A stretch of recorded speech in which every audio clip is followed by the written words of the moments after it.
and welcome all attendees. My name is Rahul. I'll be the moderator for today's session. Today's topic for the commerce stream is from business mathematics. Topic is ratio analysis, part 5. Session will be handled by Mr. Venkatakrishnan S, Assistant Professor, Conspi Academy of Management Studies, Trivandrum. He is an alumni of IIM Kozhikode and having 23 years of industrial and teaching experience in BFSI sector and academy. So once again, on behalf of HR, please welcome you for the session. So you can start the session. Thank you. Yeah, my dear students, very good afternoon and early good evening. So yesterday we were doing some questions, just started. So I was told you to work on those numbers where some mistake is there or not. So let us see the question now and then finally move on to the workings. ഈ question ആണ് നമ്മൾ കണ്ടുകൊണ്ടിരുന്നത്. So these are all the details which were given to you yesterday. I have given you the sales details also in the chat box, net purchases, opening inventory, operating expenses. So this is the problem. We were actually doing the current ratio from the data given. So we were working on the current ratio. So these are all the things we worked out something. So here, let me point out again, identify the nature of things like assets, liabilities, or income and expenditure, and then segregate it. Okay. Now let us move on to the Excel sheet where we have worked out almost on the finishing stage. So I am stop sharing it and I am going back to the Excel sheet. Hope it's clear, students. This was the sheet. So namakku ingane cheyidapo this was the amount which has been derived at. So in the question it was given as all the items we have noted it down. So current liabilities as for the items are concerned is pakka, but there is a small variation in current asset. Now what was the variation? Now if you see in the question, there were the inventories given, trade debtors were given, provision for doubtful debts were given, and cash, current investments, cash, bills, receivables were given. So if we put together bills, receivables, and trade debtors, what is the term which we call, students? It is called as trade receivables. Trade receivables. Here, so I am now deleting the bills. This one, the value of trade receivables will be 8 lakhs. 8 lakhs. Here in the question they have given a data called provision for doubtful debts. If we deduct that amount, if we deduct that provision for doubtful debts, you will 7,60,000. So it will be 6 lakhs. Now I will explain whether to deduct a provision for doubtful debts or not. Generally, if the balance sheet is given, full balance sheet is given, then it will be an adjusted amount. If balance sheet is not given, like particulars like this is given, you may have to go ahead for doing the deduction of provision for doubtful debts from the total debtors or entire trade receivables, because that's the way where you can have a thinking of conservative way of preparing the statements. So here we have prepared the conservative thinking of preparing the statement as if we assume that the provision for doubtful debts were not taken into account, because namakku kittendadu correct aayittulla current asset, correct aayittulla current liability ma. For doubtful debts എന്ന് പറയുന്നത് ഒരു contra asset ആണ്. അതായത് എന്ന് പറഞ്ഞു കഴിഞ്ഞാൽ നാളെ വരാതിരിക്കാം, പക്ഷെ ബാഡ് ഡെറ്റ്സ് എന്നുള്ളത് വന്നിട്ടുണ്ട്. അപ്പൊ ബാഡ് ഡെറ്റ്സ് തന്നു കഴിഞ്ഞാൽ ഉറപ്പായിട്ടും കുറയ്ക്കണം. പ്രൊവിഷൻ ഫോർ ഡൗട്ട്ഫുൾസും കുറയ്ക്കണം, ബിക്കോസ് നമ്മൾ ബാലൻസ് ഷീറ്റ് വരച്ചു കഴിഞ്ഞാൽ നമ്മൾ അവിടെ കുറച്ച് കാണിക്കും. നമ്മൾ ഇവിടെ ഈ പ്രോബ്ലത്തിൽ പർട്ടിക്കുലേഴ്സും എമൗണ്ടും തന്നിട്ടുള്ളത് കൊണ്ട് we clearly assume that the provision for doubtful debts were not taken into account. നമ്മുടെ current asset ഈ small change വരും. Hope this is clear, students. Fine, that's fine. So now I am going back to the workings. ഇവിടെയാണ് നമ്മൾ പോകുന്നത്. So this is how the workings of total current assets and current liabilities were there. So hope you would have got the answer as 2:1. ഞാൻ താഴെ എൻ്റെ clear ആയിട്ട് mention കൊടുത്തിട്ടുണ്ട്. Here we assume that the trade receivables were not adjusted with the figures given. So the total net trade receivables will be trade debtors plus bills receivables minus provision for doubtful debts. That is why the figure is 7,60,000. If the figures were adjusted, then there will be slight change in the current ratio as 2.05:1. നമ്മൾ ഇന്നലെ work ചെയ്തതുപോലെ 16,40,000 എന്നാകും. This is clear. Everybody got the same answer. ഈ ലോജിക്കിനെ മനസ്സിലാക്കുക. Because ഇവിടെ balance sheet തന്നു കഴിഞ്ഞാൽ അവിടെ സംശയം വേണ്ട. ബിക്കോസ് അവിടെ നെറ്റ് ഫിഗർ ആണ് വരുന്നത്. പക്ഷെ ഇവിടെ പർട്ടിക്കുലേഴ്സ് എന്ന് തരുമ്പോൾ ചിലപ്പോ ഇങ്ങനെ വരും. Yes, very good students, you got it.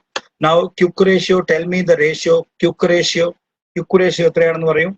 1:1. Yeah, very good. So quick ratio work ചെയ്തു. അതിലും ഈ സ്ലൈറ്റ് ഡിഫറൻസ് ഉണ്ട്. 1.05 അതാണ് ഞാൻ താഴെ കൊടുത്തിട്ടുള്ളത്. 1.05:1. അതും ഒരു രീതിയിൽ ശരിയാണ്. ഈ റേഷ്യോ അനാലിസിസിന്റെ ഈ ലിമിറ്റേഷനും ഇത് തന്നെയാണ്. ഈ റേഷ്യോ അനാലിസിസിന്റെ ലിമിറ്റേഷൻ ഇത് തന്നെയാണ്. എന്തുകൊണ്ടെന്ന് വെച്ചാൽ നമ്മൾ ഈ ഫിഗേഴ്സ് അറൈവ് ചെയ്യുമ്പോഴുള്ള ജസ്റ്റിഫിക്കേഷൻ മനസ്സിലായോ? അതുകൊണ്ടാണ് ഈ ജസ്റ്റിഫിക്കേഷൻ കൊടുത്തിട്ടുള്ളത്. അപ്പോ നിങ്ങൾക്ക് ഇങ്ങനെ വ്യത്യാസം വരികയാണെങ്കിൽ നിങ്ങൾ ക്ലിയർ ആയിട്ട് മെൻഷൻ ചെയ്യുക. ഇങ്ങനെ പർട്ടിക്കുലേഴ്സ് എമൗണ്ട് തന്നു കഴിഞ്ഞാൽ നിങ്ങളുടെ അസംഷൻ വ്യക്തമായിട്ട് എഴുതാം. ഇല്ലെങ്കിൽ ബാലൻസ് ഷീറ്റ് തന്നു കഴിഞ്ഞാൽ അതില് അസംഷനെ ആവശ്യമില്ല. ബിക്കോസ് അവിടെ ക്ലിയർ കട്ട് ആണ് ഫിഗേഴ്സ്. ഇവിടെ നമ്മുടെ ബാലൻസ് ഷീറ്റ് അല്ല, അവർ ജനറിക് ആയിട്ട് നമ്പേഴ്സ് ആണ് തന്നിരിക്കുന്നത്. This is clear. Now tell me the other ratio. Debt equity ratio. Debt equity ratio yes, debt equity ratio. ഇവിടെ ഡെറ്റ് ഇക്വിറ്റി റേഷ്യോ ഞാൻ ക്വിക്ലി പോവാം. ബിക്കോസ് നമുക്ക് ഇനി കുറെ റേഷ്യോസ് നോക്കാനുണ്ട്. പിന്നെ വേറെ ഒരു പ്രോബ്ലം കൂടെ നോക്കാനുണ്ട്. ലെങ്തിയർ പ്രോബ്ലം ആണ്. ഓൾറെഡി നമ്മൾ ഇത് ചെയ്തത് കൊണ്ട് ഞാൻ കുറച്ച് ഫാസ്റ്റ് ആയിട്ട് പോവുകയാണ്. Here we are assuming here as we have considered only long term borrowings and long term provisions. അപ്പോ ഡെറ്റ് ഇക്വിറ്റി റേഷ്യോ ഞാൻ നേരത്തെ എന്റെ ഫസ്റ്റ് ക്ലാസ്സസിൽ പറഞ്ഞു രണ്ട് രീതിയിൽ കൺസിഡർ ചെയ്യാം. ഒന്ന് കറണ്ട് ലയബിലിറ്റിയും ലോങ് ടേം ലയബിലിറ്റിയും ചേർത്തിട്ട് ചെയ്യുക. വേറെ ഒന്ന് ലോങ് ടേം മാത്രം. ഇവിടെ എന്റെ കൺസിഡറേഷൻ ലോങ് ടേം മാത്രം ഞാൻ ഇവിടെ ക്ലിയർ ആയിട്ടും മെൻഷൻ ചെയ്തിട്ടുണ്ട്. അപ്പോ ആ കൺസിഡറേഷൻ അനുസരിച്ച് നിങ്ങളുടെ ആൻസർ വ്യത്യാസം വരും. ലോങ് ടേം എടുത്തു കഴിഞ്ഞാൽ ഈ ആൻസർ ആണ് വരുന്നത്. അതുപോലെ ഇവിടെയും ഞാൻ അതിനെ തന്നെ കൺസിഡർ ചെയ്തിരിക്കുകയാണ്. So I am taking into account like this. Answer also you got it. കഴിഞ്ഞാൽ ലോങ് ടേം ആയിട്ട് തന്നിരിക്കും. Above 1 year now generally termed as long term. Now earlier it was up to 1 year short term, 1 year to 5 years there was medium term, and above 5 years were long term. അങ്ങനെ ആയിരുന്നു. പക്ഷെ ഇപ്പൊ generally above 1 year long term ആണെന്ന് പറയുന്നത്. ഇതെല്ലാം ഒരു assumption based ആണ്. അപ്പൊ ക്വസ്റ്റ്യൻ ലോങ് ടേം തന്നിട്ടുണ്ട്. ലോങ് ടേം ബോറോയിങ്സും ലോങ് ടേം പ്രൊവിഷൻസും തന്നിട്ടുണ്ട്. അതുകൊണ്ട് അത് മാത്രം എടുത്ത് നമ്മൾ ചെയ്തു. അത്രേ ഉള്ളൂ. ലോങ് ടേം ബോറോയിങ്സ് ചിലപ്പോൾ ഡിബെഞ്ചേഴ്സ് ഉണ്ടാവും. അങ്ങനെ ഉണ്ടായ ഡിബെഞ്ചേഴ്സും ലോങ് ടേം ആണ്. Debentures also a nature of instrument which is long term in nature. Hope this is clear. Noted down. So I am moving on. ഇങ്ങനെയാണ് നമ്മൾ അറൈവ് ചെയ്തത്. Sorry. Yeah. Now proprietary ratio. Tell me the proprietary ratio. Proprietary ratio.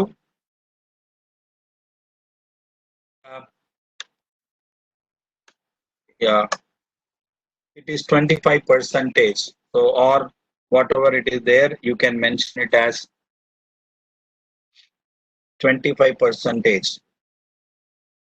നോക്കുക. Interest coverage ratio. Yeah, 25%. People have got it. Very good. Interest coverage ratio 5 times, not 50 times. So EBIT എങ്ങനെയാണെന്ന് അറിയാം. Profit after tax plus interest. ഇതെല്ലാം നമ്മൾ നേരത്തെ ഒരു പ്രോബ്ലത്തിൽ already കണ്ടതാണ്. അതുകൊണ്ടാണ് ഞാൻ കുറച്ച് സ്പീഡായിട്ട് പോകുന്നത്. ബിക്കോസ് ഇന്ന് നമുക്ക് ഓവറോൾ അതർ റേഷ്യോസ് കൂടെ നമ്മൾ very good Now I'm moving on to the other inventory turnover ratio. Inventory turnover ratio, COGS, EBIT 6 lakhs, very good. COGS divided by average inventory. COGS അല്ലെങ്കിൽ തന്നിട്ടില്ലെങ്കിൽ സെയിൽസിനെ എടുക്കാം. സെയിൽസ് ആവറേജ് ഇൻവെന്ററി തന്നിട്ടില്ലെങ്കിൽ closing stock inventory ആണ്. So it is 2.4 times. 2.4 times. ഒന്ന് ശ്രദ്ധിക്കുക, ചെറിയ വ്യത്യാസമുണ്ട്. COGS ഇതാണ്. COGS എന്താ? കോസ്റ്റ് ഓഫ് ഗുഡ് സോൾഡ് എന്ന് പറയുന്നത് opening stock plus purchases minus closing stock plus direct expenses ഉണ്ട്. ഇവിടെ ഡയറക്റ്റ് എക്സ്പെൻസ് ആയിട്ട് അവരൊന്നും തന്നിട്ടില്ല, അതുകൊണ്ട് ഈ പ്രോബ്ലത്തിൽ നമ്മൾ അങ്ങനെ ഡയറക്റ്റ് ആയിട്ട് എടുക്കുന്നു. 2.4 times. Very good. Fine. Now debtors turnover ratio, credit sales divided by average accounts receivable.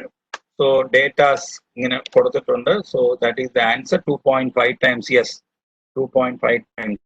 So ഇവിടെ 2.5 times വരാൻ കാരണം. Okay. Now next point I will mention here. Sir, ഇവിടെ എന്തുകൊണ്ടാണ് അക്കൗണ്ട്സ് റിസീവബിളിൽ 8 lakhs എന്ന് എടുത്തത്? ഈ പ്രൊവിഷൻ എന്ന് പറയുന്നത് മാറ്റി വെച്ചിരിക്കുകയാണ്. അത് കളക്ട് ചെയ്യേണ്ടെന്നല്ല, അതും കളക്ട് ചെയ്യണം, പക്ഷെ വല്ല ചാതിയും വരാതിരുന്നാൽ എന്നുള്ള കേസിലാണ്. അപ്പൊ അതുകൊണ്ട് ഇവിടെ നമ്മൾ ഫുൾ ഡെറ്റേഴ്സിനെയും ഫുൾ ബിൽസ് റിസീവബിളിനെയാണ് എടുക്കുന്നത്. പ്രൊവിഷനെ ഇവിടെ കണക്കെടുക്കണ്ട. അപ്പോ ഈ പോയിന്റ് ഒന്ന് വ്യക്തമായിട്ട് നോട്ട് ചെയ്യുക. ഡെറ്റേഴ്സ് ടേൺ ഓവർ റേഷ്യോയിൽ ഫുൾ ഡെറ്റേഴ്സ് ആണ് എടുക്കുന്നത്, അവിടെ പ്രൊവിഷൻസിനെ കുറയ്ക്കത്തില്ല. പക്ഷെ ബാഡ് ഡെറ്റ്സ് ആയാൽ അത് കുറയ്ക്കും, because already it is being bad. പിന്നെ അതിനെ കളക്ട് ചെയ്യാൻ പറ്റത്തില്ല, ബാഡ് ആയി കഴിഞ്ഞു, അതൊന്നും ചെയ്യാൻ പറ്റത്തില്ല. പക്ഷെ പ്രൊവിഷൻ ഉള്ളത് നമുക്ക് ചെയ്യാൻ പറ്റും. സോ അത് വളരെ ഇമ്പോർട്ടന്റ്. പക്ഷെ കറണ്ട് അസറ്റ്സ് കാൽക്കുലേറ്റ് ചെയ്യുമ്പോൾ അങ്ങനെ പ്രൊവിഷൻസ് ഉണ്ടെങ്കിൽ അതിനെ കുറയ്ക്കുക. ആ അസംഷൻ വ്യക്തമായിട്ടും നോട്ടിൽ ബ്ലോക്ക് ലെറ്റർ എഴുതിയിടുക. Creditors turnover ratio, it's 8.9 times. Very good. People are getting the answer. Yeah, very good. Working capital turnover ratio 2.38 times. So sales divided by working capital. ഇവിടെ ഞാൻ 16 lakh 2.38 times. 2.5 times is also correct, student. 2.5 times correct ആണ്. I will write. Those who have got 2.38 also correct ആണ്. Base ചെയ്തുകൊണ്ട് ചെയ്തത് കൊണ്ടാണ്. ഇങ്ങനെ general ആയിട്ട് വരുമ്പോൾ നമുക്ക് ഇങ്ങനെ അസംഷൻസ് ചെയ്യേണ്ടി വരും. റേഷ്യോ അനാലിസിസിന്റെ ഒരു ഡിഫിക്കൽട്ടിയും അത് തന്നെയാണ്, ബിക്കോസ് പല നമുക്ക് അസ്യൂം ചെയ്യേണ്ടി വരും. Okay, gross profit ratio. Give me the gross profit ratio. Yeah, it's 40%. Yeah, it's 40%. Very good. ഇതെല്ലാം നമ്മൾ ഓൾറെഡി ചെയ്തതാണ്. സോ എങ്ങനെയാണ് അറൈവൽസും ഞാൻ കൊടുത്തിട്ടുണ്ട്. Operating ratio or operating cost ratio is 70%. Operating profit ratio is 30%. Yeah, operating profit ratio it is 30%. Very good. So a lot of people are doing correctly. So എങ്ങനെയാണ് നമ്മൾ arrive ചെയ്തത് ആ കാൽക്കുലേഷനും കൊടുത്തിട്ടുണ്ട്. ബാക്കി എല്ലാവരും നോട്ട് ചെയ്യുക. Those who have not attended or not got the answers. Net profit ratio 12%. It is 12%, clearly 12%. I think every ratio we have.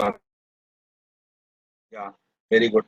So GP, gross profit, minus operating expense, minus non-operating expense, minus tax, plus non-operating income is what net profit is all about. So ഇതാണ് നമ്മൾ അറിയുന്നത്. ഏതൊക്കെ figures ഉണ്ടോ അത് എടുക്കും, ഇല്ലാത്തത് നമ്മൾ omit ചെയ്യും. Now, please listen carefully. There are other profitability ratios and return ratios are there. There may be questions from here also. We will do one problem, and we will also do as requested by some of the students about how to arrive at a balance sheet from the given ratios. അപ്പോൾ ratios തന്നിട്ട് balance ഷീറ്റിലുള്ള ഒരു ചെറിയ കുറച്ച് tougher ആയിട്ടുള്ള problem ഞാൻ ഇന്ന് നിങ്ങളെ ചെയ്യിപ്പിക്കാം. പതുക്കെ കേക്ക് മനസ്സിലാക്കുക. So that it will be easy for you. ഈ റേഷ്യോസും വളരെ വളരെ ഇമ്പോർട്ടന്റ് ആണ്. ഇതിനെ വേറൊരു രീതിയിൽ പറഞ്ഞു കഴിഞ്ഞാൽ മാർക്കറ്റ് റേഷ്യോസ് എന്നും പറയാറുണ്ട്. Return on shareholders funds.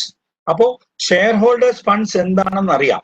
Share holders funds already നമ്മൾ ഡിസ്കസ് ചെയ്ത് കഴിഞ്ഞു കുറെ പ്രാവശ്യം. എന്താണെന്ന് അറിയാം. What you mean by shareholders funds? Because equity share plus preference shares plus reserves and surplus അല്ലെ, ഇത് മൈനസ് ഫിക്ടീഷ്യസ് അസറ്റ്സ്, അതാണ് നമ്മുടെ ഷെയർ ഹോൾഡേഴ്സ് ഫണ്ട്സ് എന്ന് നമ്മൾ പറയാറുണ്ട്. അപ്പോ ഇതെന്താണ്?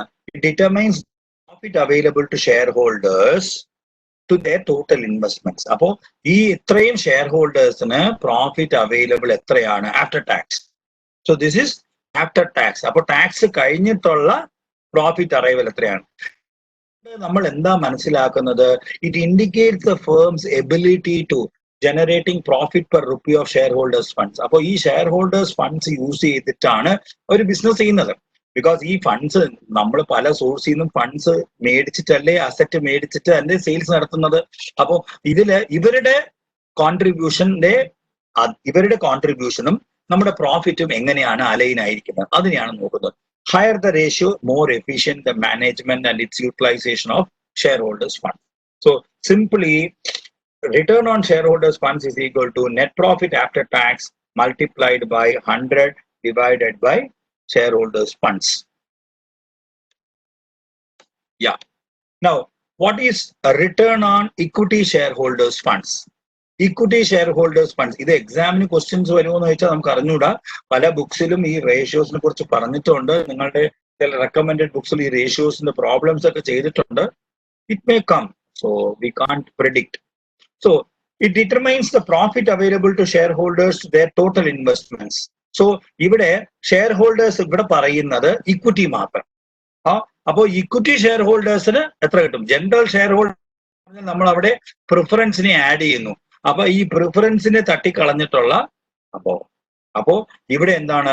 Net profit after tax minus preference dividend divided by equity shareholders funds. ഇങ്ങനെയാണ് ബുക്കിൽ ഉണ്ട്, ചില ബുക്സിലുണ്ട്. So divided by equity share funds. അപ്പോ ഇതാണ് return on equity shareholders fund. അപ്പോ ഇവിടെ ഇക്വിറ്റി ഷെയർ ഹോൾഡേഴ്സിനെ മാത്രം നോക്കിയിട്ടുള്ള റിട്ടേൺ. അതായത് നോക്കൂ, ഇവിടെ എന്താണ്? ഒരു ഇൻവെസ്റ്റർ ആസ്പെക്ട് ആണ്.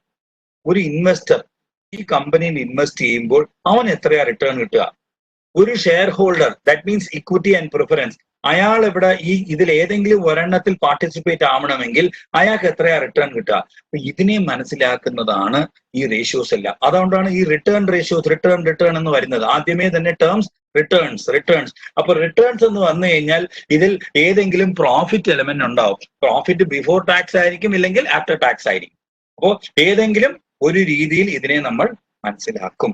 ഇങ്ങനെ മാത്രം ഓർത്താൽ മതി. അപ്പൊ എവിടെയൊക്കെയാണ് ആഫ്റ്റർ ടാക്സ് വരേണ്ടത്, എവിടെയൊക്കെയാണ് ബിഫോർ ടാക്സ് വരേണ്ടത്? ഓക്കെ, ഇനി ഞാൻ സീക്വൻസ് പറയാം. ഇത് മനസ്സിലായി കഴിഞ്ഞാൽ then these ratios will be very easy. നോക്കൂ, ഏത് ബിസിനസ്സിലും നിങ്ങൾ സെയിൽസ് നടക്കത്തില്ലേ? സെയിൽസിന്റെ റിലേറ്റഡ് ആയിട്ട് കോസ്റ്റ് നിങ്ങൾ സ്പെൻഡ് ചെയ്യത്തില്ലേ? അതിൽ പല വിധത്തിലുള്ള കോസ്റ്റ് ഉണ്ടല്ലോ. ഫിക്സഡ് കോസ്റ്റ് ഉണ്ട്, വേരിയബിൾ കോസ്റ്റ് ഉണ്ട്. ഈ രണ്ട് കോസ്റ്റും നമ്മൾ കഴിഞ്ഞാൽ നമ്മൾ എന്താ കിട്ടുക? Earnings before interest and tax. ഇത് നമ്മൾ നേരത്തെയുള്ള ചാപ്റ്ററിൽ പഠിച്ചില്ലേ? ഈ earnings before interest and tax, അവിടെ നിന്ന് ആദ്യം നമ്മൾ എന്താ കുറയ്ക്കുക? ഇൻട്രസ്റ്റിനെ കുറയ്ക്കും. അപ്പോ ഇൻട്രസ്റ്റ് ബിലോങ്സ് ടു ഹൂം? ആരൊക്കെയാണ് നമുക്ക് ലോൺസ് തന്നിട്ടുള്ളത്? ആരൊക്കെയാണ് നമുക്ക് ഫൈനാൻഷ്യൽ ഇൻസ്റ്റിറ്റ്യൂഷൻസ് ലൈക്ക് ബാങ്ക്സ്, ഇല്ലെങ്കിൽ ഫൈനാൻഷ്യൽ കോർപ്പറേഷൻസ്, ഇങ്ങനെ പല രീതിയിൽ. ഇപ്പൊ നബാർഡിന്റെ ലോണ് കിട്ടിക്കാണും അല്ലെ? ഇതുപോലെ എവിടെ നിന്ന് വേണമെങ്കിൽ നമ്മുടെ ബിസിനസ് നേച്ചർ അനുസരിച്ച് നമുക്ക് ലോണ് കിട്ടും. IFCA. സോ ഇതുപോലെ പല കോർപ്പറേഷൻസ് ലോൺ. അപ്പൊ അവരുടെ പേയ്മെന്റ് ആണ് ആദ്യം, ഉള്ള പ്രോഫിറ്റിൽ ആദ്യം അവർക്ക് കൊടുത്തു തീർക്കുക. പിന്നെയുള്ളത് ആർക്കാ? നമ്മുടെ ടാക്സ് അതോറിറ്റീസ്. ഇതിന് ശേഷം ഉള്ള പ്രോഫിറ്റിന്റെ എലമെന്റ് ടാക്സ് അതോറിറ്റീസ്. എത്രയാണ് ടാക്സ് റേറ്റ്? അതാത് കൺട്രിയിൽ എത്രയാണോ അവിടെ അതാത് പെർസെന്റേജ് അനുസരിച്ച് കൊടുക്കുക. ദെൻ അതിനുശേഷമുള്ള പൈസയാണ് നമ്മൾ പ്രിഫറൻസ് ഷെയർസിനും ഇക്വിറ്റി ഷെയർസ്. അപ്പോ പ്രിഫറൻസ് ഷെയർസിന് ആദ്യം കൊടുക്കും, because they are preferred, and then equity share. അപ്പൊ അവസാനത്തെ ആളാണ് ഇക്വിറ്റി ഷെയർ. അപ്പൊ ഈ ഫോർമുലയിൽ എഴുതുമ്പോൾ തന്നെ ഓക്കെ, ആർക്കാണ് ആദ്യം? ഇപ്പൊ ഇക്വിറ്റി ഷെയർ ഹോൾഡേഴ്സ് ഫണ്ട്. അപ്പൊ ഇയാൾക്ക് കിട്ടുന്നത് ഏറ്റവും അവസാനമാണ്.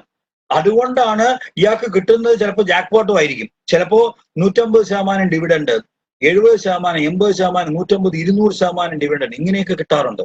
പല ഇന്ററീം ഡിവിഡൻഡും കിട്ടാറുണ്ട്. അപ്പോൾ ഈ റേഷ്യോസിൽ ഇങ്ങനെയാണ്. ആ സീക്വൻസ് മനസ്സിലായി കഴിഞ്ഞാൽ ഇവിടെയൊക്കെയാണ് റിലേഷൻഷിപ്പ് നമ്മൾ ഘടിപ്പിക്കുക. അത്രയേ ഉള്ളൂ. അതാത് ഹോൾഡേഴ്സിന്റെ ബാലൻസ് എടുത്തിട്ട് നമ്മൾ ഡിവൈഡ് ചെയ്ത് കഴിഞ്ഞാൽ നമുക്കത് കിട്ടും. Hope the points are clear. we'll moving on to other ratio. It's called return on capital employed. Return on capital employed. ഇതിനെ റിട്ടേൺ ഓൺ ഇൻവെസ്റ്റ്മെന്റ് എന്നും പറയും. ഇതിൽ തന്നെ നിങ്ങൾ ഹയർ സ്റ്റഡീസ് ലൈക്ക് CAസിലൊക്കെ പോകുമ്പോൾ ഞങ്ങൾ അവിടെയൊക്കെ ക്ലാസ് എടുക്കാറുണ്ട്.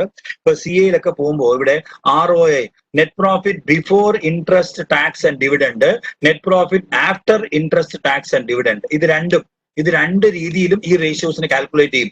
പക്ഷേ ഇവിടെ നിങ്ങൾക്ക് ഈ രീതിയിലാണ് പല ബുക്കുകളിൽ ഞാൻ കണ്ടത്. അപ്പൊ അതുകൊണ്ട് ക്യാപിറ്റൽ എംപ്ലോയിഡ്, എന്റെ കയ്യിൽ കുറെ ക്യാപിറ്റൽ ഉണ്ട്, അതിനെ ഞാൻ എംപ്ലോയ് ചെയ്തു. ആ എംപ്ലോയ് ചെയ്ത് എനിക്ക് എത്രയാ റിട്ടേൺ കിട്ടുന്നത്, ഇതിനെയാണ് റിട്ടേൺ ഓൺ ഇൻവെസ്റ്റ്മെന്റ് എന്ന് പറയുക. അപ്പോ ഞാൻ ഇൻവെസ്റ്റ് ചെയ്ത് ഇതിൽ ഇൻട്രസ്റ്റും ടാക്സും ഡിവിഡൻഡും ഞാൻ ഇവിടെ ഒമിറ്റ് ചെയ്തിരിക്കുന്നു, ഞാൻ ഇവിടെ കൺസിഡർ ചെയ്യുന്നില്ല. ബിക്കോസ് ഇതെല്ലാം പിന്നെയാണ് വരുന്നത്. സോ അതുകൊണ്ട് ഞാൻ ഇവിടെ I am directly going into earnings before interest and tax. അതാണ് ഈ മുകളിലത്തെ figure, net profit before interest. അതുകൊണ്ടാണ് ബിഫോറിനെ ഞാൻ കുറച്ച് ഹയർ ഫോണ്ടിൽ ഇട്ടിട്ട് കുറച്ച് ഡിഫറെന്റ് ആക്കിയത്. അപ്പൊ ഈ പോയിന്റ് ഓർക്കുക, റിട്ടേൺ ഓൺ ക്യാപിറ്റൽ എംപ്ലോയിഡ് ഇങ്ങനെയാണ് ചെയ്യേണ്ടത്. What you mean by capital employed? Capital employed is nothing but share capital plus reserves and surplus plus non current liabilities, അതായത് ലോങ് ടേം ബോറോയിങ്സ്, അതായത് long term debts. General shareholders funds എന്നും പറയാം. Share capital എന്ന് പറഞ്ഞു കഴിഞ്ഞാൽ ഇവിടെ preference ഇക്വിറ്റിയും ചേർന്നതാണ്. Share holders funds എന്ന് പറഞ്ഞാലും സെയിം ആണ്. Preference share holders, equity share holders, preference share holders, reserves. Then total assets excluding non trading investments minus current liability. അപ്പൊ ഇങ്ങനെ തന്നാലും നമുക്ക് ക്യാപിറ്റൽ എംപ്ലോയിഡിനെ കണ്ടുപിടിക്കാം. അപ്പോൾ പല രീതിയിലും ഇതിനെ കണ്ടുപിടിക്കാം. അതിനു വേണ്ടിയിട്ടാണ് 3-4 രീതി ഇനിയുണ്ട്. ഇനിയൊരു 3-4 രീതി കൂടെ ഉണ്ട്. Okay, basic understanding is enough. നമ്മൾ ക്യാപിറ്റൽ കൊണ്ട് എംപ്ലോയ് ചെയ്തു, അതിൽ നിന്ന് നമുക്ക് എത്രയാ റിട്ടേൺ കിട്ടും, ടാക്സ് എല്ലാം കൊടുക്കുന്നതിന് മുമ്പ്. അപ്പൊ ഇതാണ് റിയൽ റിട്ടേൺ. അഫ്കോഴ്സ് ടാക്സ് ചില സമയം ടാക്സ് വേണ്ട എന്ന് പറയും, ലാഭമാണ്, അപ്പൊ അത് റിട്ടേൺ അല്ലേ. So this certain places where you don't have any tax can earn. ചിലപ്പോൾ ഇപ്പൊ ഇന്ത്യയിൽ ഗവൺമെന്റ് പറയുന്നു, നിങ്ങൾ പുതിയ സ്റ്റാർട്ടപ്പ് തുടങ്ങുക, 3 കൊല്ലം നിങ്ങളുടെ ബിസിനസ്സിൽ ഏൺ ചെയ്യുന്ന പ്രോഫിറ്റിൽ ടാക്സ് കെട്ടണ്ട എന്ന് പറയുന്നു. Made in India made in India concept എന്ന് പറയും. അപ്പോ ഇതെല്ലാം പോസിബിൾ ആണ്, വരും. So that is why it is taken as net profit before interest tax and dividend. ഇതാണ്. Hope this is clear. Now let us find out return on total assets or return on assets എന്നും പറയാറുണ്ട്. ഇതിന് return on assets എന്നും return on total assets എന്നും പറയാറുണ്ട്. Total അസറ്റ്സിനെ use ചെയ്ത് management എങ്ങനെ എഫിഷ്യന്റ് ആയിട്ട് തന്റെ പ്രോഫിറ്റ് ഏൺ ചെയ്യുന്നു, അസറ്റ് യൂസ് ചെയ്ത. അപ്പോ net profit before interest tax and dividend എല്ലാം, ബിക്കോസ് ബിഫോർ ഇൻട്രസ്റ്റ് ടാക്സ് വന്നു കഴിഞ്ഞാൽ ഡിവിഡൻഡും ഇൻക്ലൂഡഡ് ആണ്, നോക്കേണ്ട ആവശ്യമില്ല. That divided by total assets multiplied by 100. ഇവിടെയും നമ്മൾ എന്താ ടോട്ടൽ അസറ്റ്സുമായിട്ട് റിലേഷൻഷിപ്പ് നടത്തുന്നു. റിട്ടേൺസ് അപ്പോ ഫോർമുല എങ്ങനെ എഴുതിയിരിക്കുന്നു? എല്ലാത്തിലും നെറ്റ് പ്രോഫിറ്റ് മുകളിലാണ്. രണ്ടില് ഒന്ന് ബിഫോർ ആണോ ആഫ്റ്റർ ആണോ, ഇത് മാത്രം ഒന്ന് ഓർത്തു കഴിഞ്ഞാൽ you have got the answers in most of these ratios. Hope this is clear. Now earnings per share, ഇതിലാണ് നമ്മുടെ കണ്ണ്. Earnings per share. എനിക്ക് ഒറ്റ ഷെയർ ഉണ്ട് സാർ, ഞാൻ സ്റ്റേറ്റ് ബാങ്ക് ഓഫ് ഇന്ത്യയുടെ ഒരു ഒന്നുകൂടെ പറഞ്ഞു തരാം. അതായത് ഈ റിട്ടേൺ ഓൺ ടോട്ടൽ അസറ്റ്സ് എന്ന് പറയുന്നത് net profit before interest and tax divided by total assets. Total assets കൊണ്ട് നമുക്ക് എത്ര പ്രോഫിറ്റ് ഏൺ ചെയ്യാൻ പറ്റുന്നുണ്ടോ ആ റിലേഷൻഷിപ്പിനെയാണ് നമ്മൾ ഇവിടെ കണ്ടുപിടിക്കുന്നത്. ഞാൻ പറഞ്ഞത് ഈ എല്ലാ റേഷ്യോസിലും return on shareholders funds, return on equity shareholders funds, അല്ലെ റിട്ടേൺ ഓൺ ക്യാപിറ്റൽ എംപ്ലോയിഡ്, അല്ലെങ്കിൽ ROI എന്ന് പറയുക, റിട്ടേൺ ഓൺ ടോട്ടൽ അസറ്റ്സ്, ഇവിടെ എല്ലാം നെറ്റ് പ്രോഫിറ്റ് ആണ് ന്യൂമറേറ്റർ. ഡിനോമിനേറ്ററിൽ അതാത് ഐറ്റം, ക്യാപിറ്റൽ എംപ്ലോയിഡ് എന്നാൽ ക്യാപിറ്റൽ എംപ്ലോയിഡ് അല്ലെ. അപ്പോ ടോട്ടൽ അസറ്റ്സ് എന്ന് പറഞ്ഞാൽ ടോട്ടൽ അസറ്റ്സ്. അപ്പോ അതാത് ഐറ്റംസ് നമ്മൾ എടുക്കുന്നു. പക്ഷേ നെറ്റ് പ്രോഫിറ്റ് ബിഫോർ ടാക്സ് ആണോ ആഫ്റ്റർ ടാക്സ് ആണോ, അപ്പോ അതാത് എലമെന്റിനെ കുറിച്ചിരിക്കും, അതാത് ഡിനോമിനേറ്ററിനെ കുറിച്ചിരിക്കും, അത് ബിഫോർ ആണോ ആഫ്റ്റർ ആണോ. അത്രയും മാത്രം പോയിന്റ് നോട്ട് ചെയ്ത് കഴിഞ്ഞാൽ it is very easy. But always you will never make a mistake, you will always write it as net profit. ഉറപ്പായിട്ട് എഴുതും. ഫോർമുല നിങ്ങൾ കറക്റ്റ് ആയിട്ട് എഴുതും. only you need to understand whether I have to take before tax, before interest and tax or after interest and tax. അപ്പോൾ അത് denominator അനുസരിച്ച് choose ചെയ്യും. ആ റിലേഷൻഷിപ്പ് മനസ്സിലാക്കി കഴിഞ്ഞാൽ it will be very easy. Now earnings per share, ഇവിടെയാണ് most of the equity shareholders are waiting. So net profit after tax അത് കഴിഞ്ഞിട്ടാണ് നമ്മൾ പ്രിഫറൻസ് ഡിവിഡൻഡ് കൊടുക്കുന്നത്. അത് കൊടുത്തതിന് ശേഷം ലാസ്റ്റ് വൺ ബിഫോർ ടാക്സ് ആണോ? യെസ്, ലാസ്റ്റ് ബിഫോർ ടാക്സ് ആണ്, എഴുതിയിട്ടുണ്ടല്ലോ, before interest and tax. So net profit after tax minus preference dividend divided by average number of equity shares. ചില ബുക്കിൽ നമ്പർ ഓഫ് ഇക്വിറ്റി ഷെയർസ് ഒന്നും ഉണ്ടാവും, അങ്ങനെ എഴുതിയാലും തെറ്റൊന്നുമില്ല. ആവറേജ് നമ്പർ ചിലപ്പോ because opening and closing balance ഉണ്ടാവും, ചിലപ്പോൾ പുതിയ ഷെയർസ് ഒക്കെ ഇഷ്യൂ ചെയ്തിട്ടുണ്ടാവും. അപ്പൊ അതുകൊണ്ട് ആവറേജ് എടുക്കും. അത് പ്രോബ്ലംസ് നിങ്ങൾ ചെയ്യുമ്പോൾ നിങ്ങൾക്ക് മനസ്സിലാവും. Average or number of equity shares both are correct. ഇവിടെ എന്താണെന്ന് അറിയാമോ? It measures the profitability of the firm and earnings available to equity shareholders. ഇവിടെ EPS എന്ന് പറഞ്ഞു കഴിഞ്ഞാൽ ഇക്വിറ്റി ഷെയർ ഹോൾഡേഴ്സ് ആണ്. വളരെ വളരെ എഫക്റ്റീവ് ആയിട്ട് ശ്രദ്ധിക്കുക. ഇവിടെ ഫോക്കസ് എന്ന് പറയുന്നത് വൺലി ഇക്വിറ്റി ഷെയർസ് ആണ്, EPS. So net income or net profit after tax minus preference dividend divided by number of equity shares or average number of equity shares. So this is clear. Higher the ratio, it's better. Because നമ്മൾ ഒരു പുതിയ കമ്പനിയുടെ share വാങ്ങിക്കണം എന്ന് കഴിഞ്ഞാൽ ആദ്യം ഒരാൾ ആ കമ്പനിയുടെ വെബ്സൈറ്റിലോ അല്ലെങ്കിൽ ഏതെങ്കിലും മണി മാർക്കറ്റ്, സെക്യൂരിറ്റീസ് മാർക്കറ്റിന്റെ വെബ്സൈറ്റിൽ പോയാൽ ആദ്യം നോക്കുന്നത് EPS എത്രയാ, അവരെത്രയാ EPS ഉണ്ട്, ഏർണിങ്സ് പെർ ഷെയർ എത്രയാ അവരുണ്ടാക്കുന്നത്. പിന്നെ നോക്കുന്നത് ഡിവിഡൻഡ് പെർ ഷെയർ ആണ്. അപ്പൊ എനിക്ക് എത്ര ഡിവിഡൻഡ് കിട്ടും, ഏർണിങ്സിൽ നിന്നാണ് ഡിവിഡൻഡ് കിട്ടുന്നത്. ഇത് രണ്ടും മനസ്സിലായി കഴിഞ്ഞാൽ പിന്നെ അവരുടെ മാർക്കറ്റിലെ വോളിയം അനുസരിച്ച് നമ്മൾ വേറെ ഒരു റേഷ്യോ പറയും, price earnings ratio, PE ratio എന്ന് പറയാം. അതൊന്ന് ഇനി പോകുമ്പോൾ നിങ്ങൾ പഠിക്കും, ഹയർ സ്റ്റഡീസിൽ അത് പഠിക്കും. കുറെ റേഷ്യോസ് ഉണ്ട്. ഇതിൽ ബേസിക് ആയിട്ട് ഒരു സിമ്പിൾ ഐഡിയ പറയാണ്. അപ്പൊ നിങ്ങൾ നാളെ ഏതെങ്കിലും കമ്പനിയുടെ ബാലൻസ് ഷീറ്റോ ഏതെങ്കിലും moneycontrol.com, yahoofinance.com ഇവിടെയൊക്കെ പോയി കഴിഞ്ഞാൽ മനസ്സിലാവും, ഓ എന്തുകൊണ്ടാണ് EPS ഇത്രയും തന്നിരിക്കുന്നത്, ഒരു ഷെയറിനെ കുറിച്ച് പറയുമ്പോൾ എന്തുകൊണ്ടാണ് ഈ ഡീറ്റെയിൽസ് എന്ന്. അതാണ്. അപ്പോ ആ കമ്പനിയുടെ വർക്കിംഗ് സ്റ്റൈൽ സ്റ്റേബിൾ ആണോ ഇല്ലയോ എന്ന് മനസ്സിലാക്കാൻ ഈ റേഷ്യോസ് കൊണ്ട് നമുക്ക് പറ്റും. ഒരു പരിധി വരെ അനലൈസ് ചെയ്യാൻ പറ്റും. ഇത് ഫൈനൽ ഡിസിഷൻ മേക്കിംഗ് അല്ല, പക്ഷെ one of the decision making tool ആണ്. അതുകൊണ്ടാണ് അനാലിസിസ് എന്ന് പറയുന്നത്. Clear students? Yeah. Now dividend per share, ചില ബുക്സിൽ ഇതുണ്ട്, ചില ബുക്സിൽ ഇല്ല. Dividend per share is nothing but it measures the dividend distributed per share. That means profit distributor as equity dividend. Equity dividend, equity shareholders ഈ EPS ന്ന് കുറെ ശതമാനം കിട്ടും. അത് എത്രയാ, അതിനെയാണ് DPS എന്ന് പറയുന്നത്. അത് പെർ ഷെയർ എത്ര രൂപ എന്ന് പറയും. ഇപ്പൊ 50 രൂപ EPS ആണെന്ന് വെച്ചോളൂ. 50 രൂപ EPS ആണെങ്കിൽ ഏർണിങ്സ്, അതായത് ഏർണിങ്സ് പെർ ഷെയർ ആണെങ്കിൽ അതിൽ നമ്മൾ ഒരു 60%, ദാറ്റ് മീൻസ് 30 രൂപ ഡിവിഡൻഡ് ആയിട്ട് കൊടുക്കും. 20 രൂപ നമ്മൾ കമ്പനി ഇങ്ങനെ വെച്ചിരിക്കും. ആ 20 രൂപയുടെ പേരെന്താണ്? 50 rupees earnings per share. അതിൽ 30 രൂപ ഡിവിഡൻഡ് കൊടുത്തു. What is the remaining 20 rupees?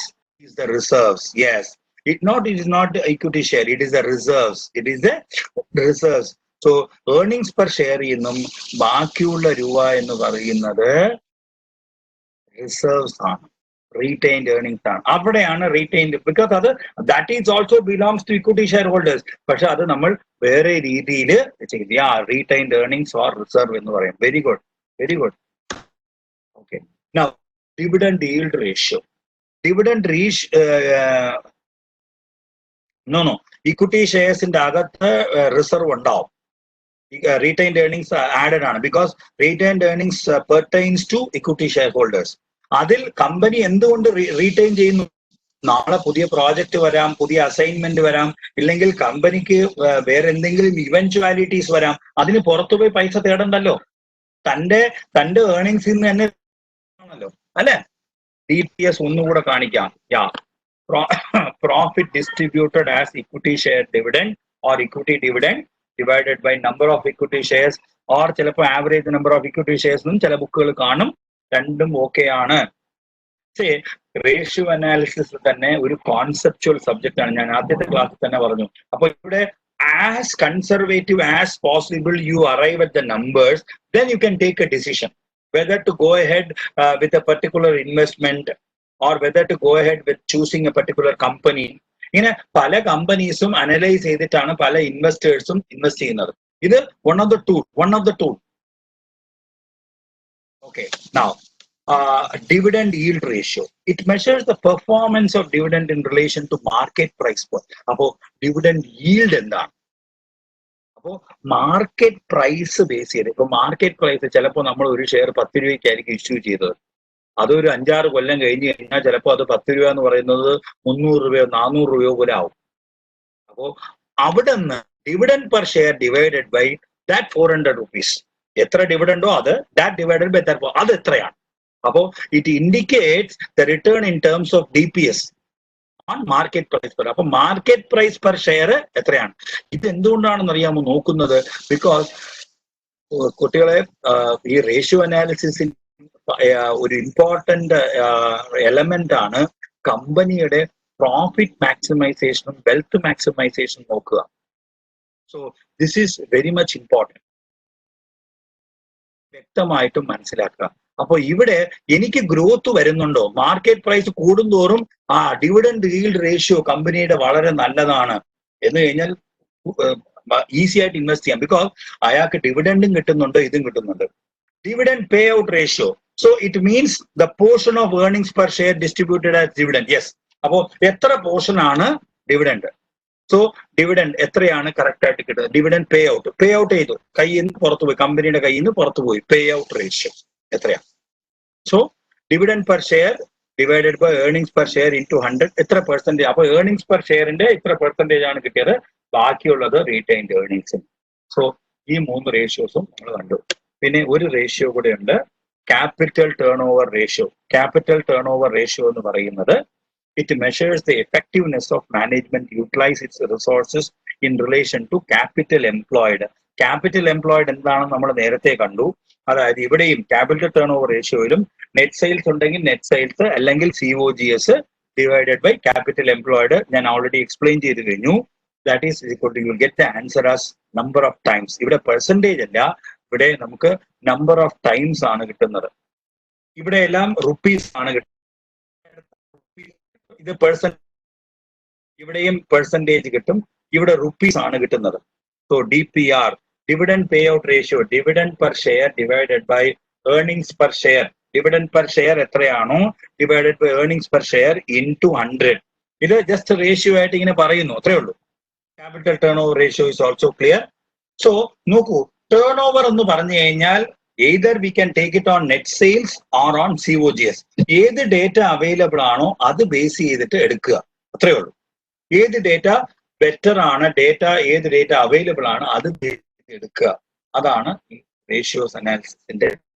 അപ്പൊ ഇതൊക്കെയാണ് overall other ratios which are there in your BCom syllabus. Of course ഇനി കുറെ റേഷ്യോസ് ഉണ്ട്. മാർക്കറ്റ് റെസ്പോൺസ് റേഷ്യോ, ഞാൻ പറഞ്ഞതുപോലെ PE റേഷ്യോ ഉണ്ട്, കുറെ ഡിഫറെന്റ് റേഷ്യോസ് ഉണ്ട്. എഫക്റ്റീവ്നെസ്, ബേസിക് ഇന്റർവെൽ റേഷ്യോ എന്നൊക്കെ പറഞ്ഞ് കുറെ റേഷ്യോസ് ഉണ്ട്. ഇതെല്ലാം നിങ്ങൾ ഹയർ സ്റ്റഡീസിൽ പോകുമ്പോൾ വ്യക്തമായിട്ട് നിങ്ങൾ പഠിക്കും. Now, let us do one question. Write down this question as quickly as possible. ഈ ക്വസ്റ്റ്യൻ ചെയ്ത് കഴിഞ്ഞാൽ we will do the balance sheet question also. DPR എന്ന് പറയുന്നത് dividend per share divided by EPS, earnings per share. Dividend per share divided by earnings per share. നോക്കൂ, ഈ 3 റേഷ്യോസും ഒന്ന് നോക്കൂ. DPS എന്താണ്? Profit distributed as equity dividend divided by number of equity share. ഇവിടെയാണ് dividend per share എത്ര എന്ന് മനസ്സിലാവുക, ഡിവിഡൻഡ് എത്ര രൂപയാണെന്ന് മനസ്സിലാവുക ഇവിടെ. പക്ഷെ ആ DPS-നെ ഇവിടെ എടുക്കുന്നു, DPS ബൈ EPS ഇൻറ്റു 100, അത്രേ ഉള്ളൂ. അപ്പൊ അതിനെ പേ ഔട്ട് റേഷ്യോ എന്ന് പറയും. So kindly note down this question. We will work out on this problem. Lot of confirmation. Yeah, please note it down. So ഇവിടെ ഒരു ബാലൻസ് ഷീറ്റ് ആണ് കേട്ടോ. ഇവിടെ പക്ക ബാലൻസ് ഷീറ്റ് ആണ്, സ്റ്റേറ്റ്മെന്റ് രൂപത്തിലാണ്. ബിക്കോസ് ഇന്നത്തെ കാലത്ത് ഞാൻ ആദ്യത്തെ ക്ലാസ്സിൽ തന്നെ പറഞ്ഞു, ഇറ്റ് ഈസ് സ്റ്റേറ്റ്മെന്റ് ആണ്. Just fast quickly see this and ആദ്യമേ പറഞ്ഞു IFRS ആണ്, international financial reporting standards base ചെയ്ത് നമ്മളിപ്പോൾ എല്ലാം സ്റ്റേറ്റ്മെന്റ് രൂപത്തിലാണ്. അതുകൊണ്ടാണ് statement of profit and loss account and statement of balance sheet എന്ന് പറയുന്നത്. അപ്പോൾ അങ്ങനെയാണ് ആസ് പെർ ഗ്യാപ്പ് പ്രകാരം അങ്ങനെയാണ് പ്രിപ്പയർ ചെയ്യേണ്ടത്. നോർമലി നിങ്ങൾ ഇന്ന് പേപ്പറുകളിൽ ബാലൻസ് ഷീറ്റ് കണ്ടു കഴിഞ്ഞാൽ ഇങ്ങനെയായിരിക്കും, സ്റ്റേറ്റ്മെന്റ് രൂപത്തിലായിരിക്കും. അത് P&L സ്റ്റേറ്റ്മെന്റ് രൂപത്തിലായിരിക്കും. അവർ വ്യക്തമായിട്ട് തരും. ഇത് കോമൺ അണ്ടർസ്റ്റാൻഡിങ്ങിന് വേണ്ടിയിട്ടും എല്ലാവർക്കും ഒരുപോലെ മനസ്സിലാക്കാൻ വേണ്ടിയിട്ടാണ് ഈ ഫോർമാറ്റിൽ അവർ മാറ്റിയിരിക്കുന്നത്. Each item clearly you note it down and write it. Because entire സ്റ്റേറ്റ്മെന്റിൽ ഒറ്റ പേജിൽ ഇങ്ങനെ കാണും. നമുക്ക് പ്രോബ്ലം ആയതുകൊണ്ട് ഞാൻ 2 സെപ്പറേറ്റ് ഷീറ്റിലാണ് ടൈപ്പ് ചെയ്തിട്ടത് ഈസി റീഡിങ്സിന് വേണ്ടി. So carefully note it down. ഒരു വേർഡ് മിസ് ചെയ്യരുത് കേട്ടോ. Because each word has its own meaning. Non-current liabilities, current liabilities, shareholder funds. Yeah. Now note down the assets part. Assets part note here. Please write it down. നമുക്കിവിടെ 2 calculation ഉണ്ട്. അത് ഞാൻ ചെയ്ത് കാണിച്ചു തരാം. വ്യക്തമായിട്ടും അത് മനസ്സിലായി കഴിഞ്ഞാൽ പിന്നെ നിങ്ങൾക്ക് ഏത് ക്വസ്റ്റ്യൻ വന്നാലും വളരെ ഈസി ആയിട്ട് ചെയ്യാൻ പറ്റും. If 2-3 people are finished, I'm sharing it. Let us move down to the workings. നമുക്ക് വർക്കിങ്സ് പോവാം. ശ്രദ്ധിച്ചു നോക്കുക. ഇപ്പോ നമുക്ക് എന്താ ഇപ്പോ ക്വസ്റ്റ്യനിൽ ആദ്യം അവർ എന്താ കണ്ടുപിടിക്കാൻ പറഞ്ഞിട്ടുള്ളത്? That means they have asked us to find out എന്തൊക്കെയാ കുറേ റേഷ്യോസ് അല്ലെ? കുറേ ratios, gross profit, operating profit, net profit, return on investments, അപ്പൊ return on capital employed, return on investments ആണ് റിട്ടേൺ ഓൺ ക്യാപിറ്റൽ എംപ്ലോയിഡ്. അപ്പോ നമുക്കിവിടെ ഈ operating profit എത്രയാ, ഗ്രോസ് പ്രോഫിറ്റ് എത്രയാ, പിന്നെ ഓപ്പറേറ്റിംഗ് കോസ്റ്റ് എത്രയാ, എന്നാലല്ലേ നമുക്ക് ഈ റേഷ്യോസ് എല്ലാം കണ്ടുപിടിക്കാൻ പറ്റൂ. അതുപോലെ ക്യാപിറ്റൽ എംപ്ലോയിഡ് എത്രയാ. അപ്പൊ നമുക്ക് ആദ്യം ക്യാപിറ്റൽ എംപ്ലോയിഡ് വർക്ക് ചെയ്യാം. ക്യാപിറ്റൽ എംപ്ലോയിഡ് എന്താണെന്ന് ഞാൻ നേരത്തെ പറഞ്ഞു. Let us do the calculation of capital employed. So now computation of, please write it down, computation of capital employed. Now capital employed ഞാൻ പറഞ്ഞു 2 രീതിയിലും കണ്ടുപിടിക്കാം. ഒന്ന് ലയബിലിറ്റി അപ്രോച്ച്, വേറെ ഒന്ന് അസറ്റ് അപ്രോച്ച്. അപ്പോ ഈ 2 അപ്രോച്ചും നമ്മൾ മനസ്സിലാക്കിയിരിക്കണം. 2 രീതിയിൽ നമ്മൾ കണ്ടുപിടിക്കാം. അപ്പോൾ ഒന്നൊന്നായിട്ട് ചെയ്യുമ്പോൾ you will be very clear what it is. So let us see this. Okay, ആദ്യം liability approach. Data capital employ അവിടെ ഇല്ലേ? അപ്പൊ ഇക്വിറ്റി ഷെയർ ക്യാപിറ്റൽ എത്രയുണ്ട്? Share capital. Can you tell me how much is the amount equity share capital? 1 lakh. Alle? 1 lakh. Is it correct? 1 lakh. Equity share capital 1 lakh. Be with me. Equity share capital 1 lakh.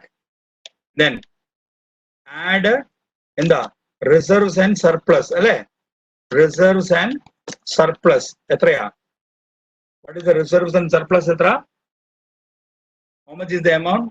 Reserves and surplus 2 lakhs. Yeah, very good. So please slowly do along with me. 2 lakhs. Very good. അപ്പോ ഇനി നമുക്ക് share holders funds അല്ലേ പോകേണ്ടത്. അപ്പൊ നമുക്ക് ഇവിടെ preference ഷെയറിനെ ഒന്ന് add ചെയ്ത് കളയാം. പ്രിഫറൻസ് ഷെയർ ഉണ്ടല്ലോ. പ്രിഫറൻസ് ഷെയർസ് എത്ര? അതും 1 lakh ആണ്. ക്വസ്റ്റ്യനിൽ അതും കൊടുത്തിട്ടുണ്ട്. 1 lakh ആണ്. So this one will be, this total will be shareholders funds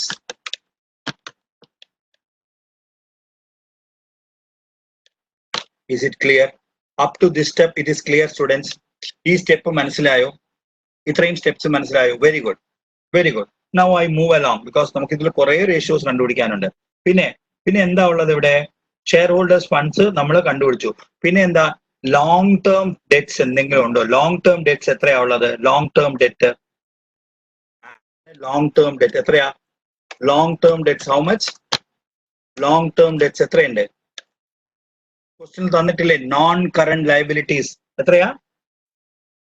8 lakhs. Yes, 8 lakhs. So 8 lakhs ഉണ്ട്. So 8 lakhs. Very good, students. Very good. 8 lakhs ഉണ്ട്. Now നമ്മള് ഇതല്ലേ ക്യാപിറ്റൽ എംപ്ലോയിഡ് എന്ന് പറയുന്നത്? ഇതല്ലേ capital employed? Yeah, very good. Capital employed എത്രയാ? So is equal to this one plus this one. അതായത് long term shareholders funds plus capital employed. Yes. Now asset അപ്രോച്ചിൽ എങ്ങനെയാ? അസറ്റ് അപ്രോച്ച് നോക്കൂ. Asset approach now fixed assets കൊടുത്തിട്ടുണ്ടോ? ക്വസ്റ്റ്യനിൽ fixed assets കൊടുത്തിട്ടുണ്ടോ? What is the fixed assets amount? Yes. Net fixed assets is how much? Net fixed assets എത്രയാ? 10 lakhs. Okay, very good. 10 lakhs. 10 lakhs ഉണ്ട്. അപ്പോ fixed അസറ്റ്സിന്റെ കൂടെ add non current investment. Add non current investments. Investment non current ഇൻവെസ്റ്റ്മെന്റിനെ നമ്മൾ add ചെയ്യുന്നു. അത് എത്രയാ? 1 lakh rupees. 1 lakh rupees. പിന്നെ add current assets. Current assets എത്രയാ? ക്വസ്റ്റ്യൻ എല്ലാ ഡേറ്റ ഉണ്ട്. കറന്റ് അസറ്റ്സ് എത്ര? 5 lakhs അല്ലെ? 5 lakhs. ഈ ഡേറ്റയും ക്വസ്റ്റ്യനിലുണ്ട്. 5 lakhs. ഇതെല്ലാം അതാത് ടോട്ടലിംഗ് ചെയ്യുമ്പോൾ നമുക്ക് പെട്ടെന്ന് മനസ്സിലാവും. So this is very clear. Add current assets. ഇത് നമുക്ക് മനസ്സിലായി. നൗ ഇവിടെ എന്താ കുറയ്ക്കേണ്ടത്? Total assets. Yes, total assets നമുക്ക് എഴുതാം. Because current long term debt അസറ്റും ഫിക്സഡ് അസറ്റും അതർ അസറ്റ്സും ചെയ്ത് കഴിഞ്ഞാൽ, കറണ്ട് അസറ്റ്സും ചെയ്ത് കഴിഞ്ഞാൽ നമുക്ക് ടോട്ടൽ അസറ്റ്സ് കിട്ടും. ഇവിടെ നിന്ന് നമ്മൾ കറണ്ട് ലയബിലിറ്റിനെ കുറയ്ക്കണം അല്ലെ?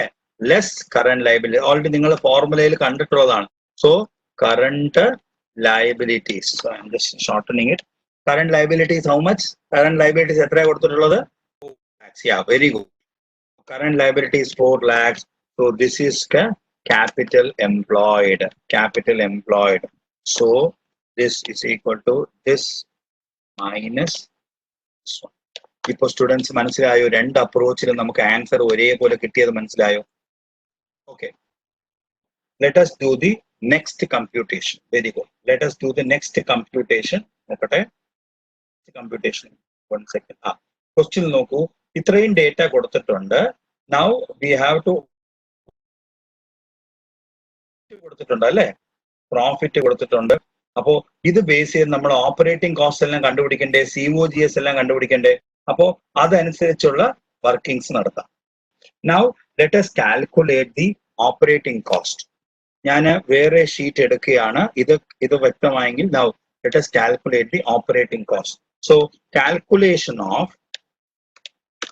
calculation of gross profit and operating cost. ഇത് മനസ്സിലായി കഴിഞ്ഞാൽ ബാക്കി എല്ലാ ഫോർമുലയും നമുക്ക് വളരെ ഈസിയാണ്. ഇപ്പോ ക്വസ്റ്റ്യനിൽ net profit after interest and tax കൊടുത്തിട്ടില്ലേ? ക്വസ്റ്റ്യനിൽ അഡീഷണൽ ഇൻഫർമേഷൻ ഉണ്ടായിരുന്നല്ലോ അല്ലെ? Net profit after tax and interest എത്രയാ? 2,40,000. Very good. So 2,40,000. The amount is already given. 2,40,000 amount നമുക്ക് കിട്ടി. Now, what is the tax? ഇപ്പൊ നമ്മൾ റിവേഴ്സ് ഓർഡറിൽ പോകുന്നു. താഴെ നിന്ന് മുകളിലോട്ട് പോകുന്നു. ബിക്കോസ് അപ്പൊ കോസ്റ്റിന്റെ അടുത്തല്ലേ പോകേണ്ടത്. അപ്പൊ ടാക്സ് എത്രയാ? ടാക്സ് പെർസെന്റേജ് എത്ര? 50% അല്ലെ? അപ്പോ 50% is equal to 2,40,000 ആണെങ്കിൽ 100% എത്രയായിരിക്കും? അതിന്റെ ഡബിൾ ആയിരിക്കും. അപ്പൊ ടാക്സ് എത്രയായിരിക്കും? Same amount, 2,40,000. So this will be net profit before tax. Before tax എത്ര? 4,80,000. ഇനി എന്തുണ്ട്? ഉണ്ട് അല്ലെ? ഇൻട്രസ്റ്റ് ഉണ്ട്. അതായത് പ്രോഫിറ്റ് ടാക്സ് 50% ആണ്. ടാക്സ് 50% കഴിഞ്ഞിട്ടുള്ള എമൗണ്ട് ആണ് ഈ 2,40,000. അപ്പൊ ടാക്സ് എത്രയായിരിക്കും? അതേ സെയിം എമൗണ്ട് അല്ലേ? അച്ഛന്റെ കയ്യിൽ 100 രൂപയുണ്ട്, 50 രൂപ നിങ്ങൾക്ക് തന്നു. ബാക്കി അച്ഛന്റെ കയ്യിൽ എത്ര രൂപയുണ്ട്? സെയിം 50 rupees ഇല്ലേ? That's what. പക്ഷെ ടോട്ടൽ എത്രയാ? 100. അത് 50 ആയിട്ട് നിങ്ങളുടെ കയ്യിലുണ്ട്. അപ്പൊ അതാണ് നമ്മൾ ഇവിടെ കണ്ടുപിടിച്ചു. Net profit before tax 4,80,000. ഇത് മനസ്സിലായോ? Is it clear, students? Those who have raised the question. Yeah. Now, interest എത്രയാണ്? Interest on long-term borrowings or long-term debts. Interest on long-term debt എത്രയാണ്? Interest എത്രയാണ്? Give me the amount. Interest. ക്വസ്റ്റ്യനിലുണ്ട്. ക്വസ്റ്റ്യനിൽ clear ആയിട്ടുണ്ട്. എത്രയാ? Debt എത്രയാ? Long term debt എത്രയാ? 8 lakhs ഇല്ലേ? Long term borrowings 8 lakhs ഇല്ലേ? പക്ഷേ ഇവിടെ ഒരു ചെറിയ ഒരു പോയിന്റ് നോട്ട് ചെയ്യാനുണ്ട്. ഇതിൽ 8 lakhs എന്ന് പറയുന്നത് 15% ആണ് കേട്ടോ. 15%. ഞാനത് പോയി 15% ലോങ് ടേം ബോറോയിങ്സ് ആണ്. അപ്പോ ഇതിന്റെ ഇൻട്രസ്റ്റ് എന്ന് പറയുന്നത് 8 lakhsന്റെ 15% ആണ്. How much is the amount? 15% of 8 lakhs. എത്ര എമൗണ്ടാ? 15, നോട്ട് 50. 15. 50% ലോൺ ഇൻട്രസ്റ്റ് കൊടുത്തു കഴിഞ്ഞാൽ അവൻ ബുദ്ധിമുട്ടാവും. So 1,20,000. So now if you add this, what is the figure? Net profit before interest and tax. Net profit before interest and tax. ഇത് രണ്ട് add ചെയ്യണം. ഇവിടെ നമ്മൾ തിരിച്ചു പോകണം.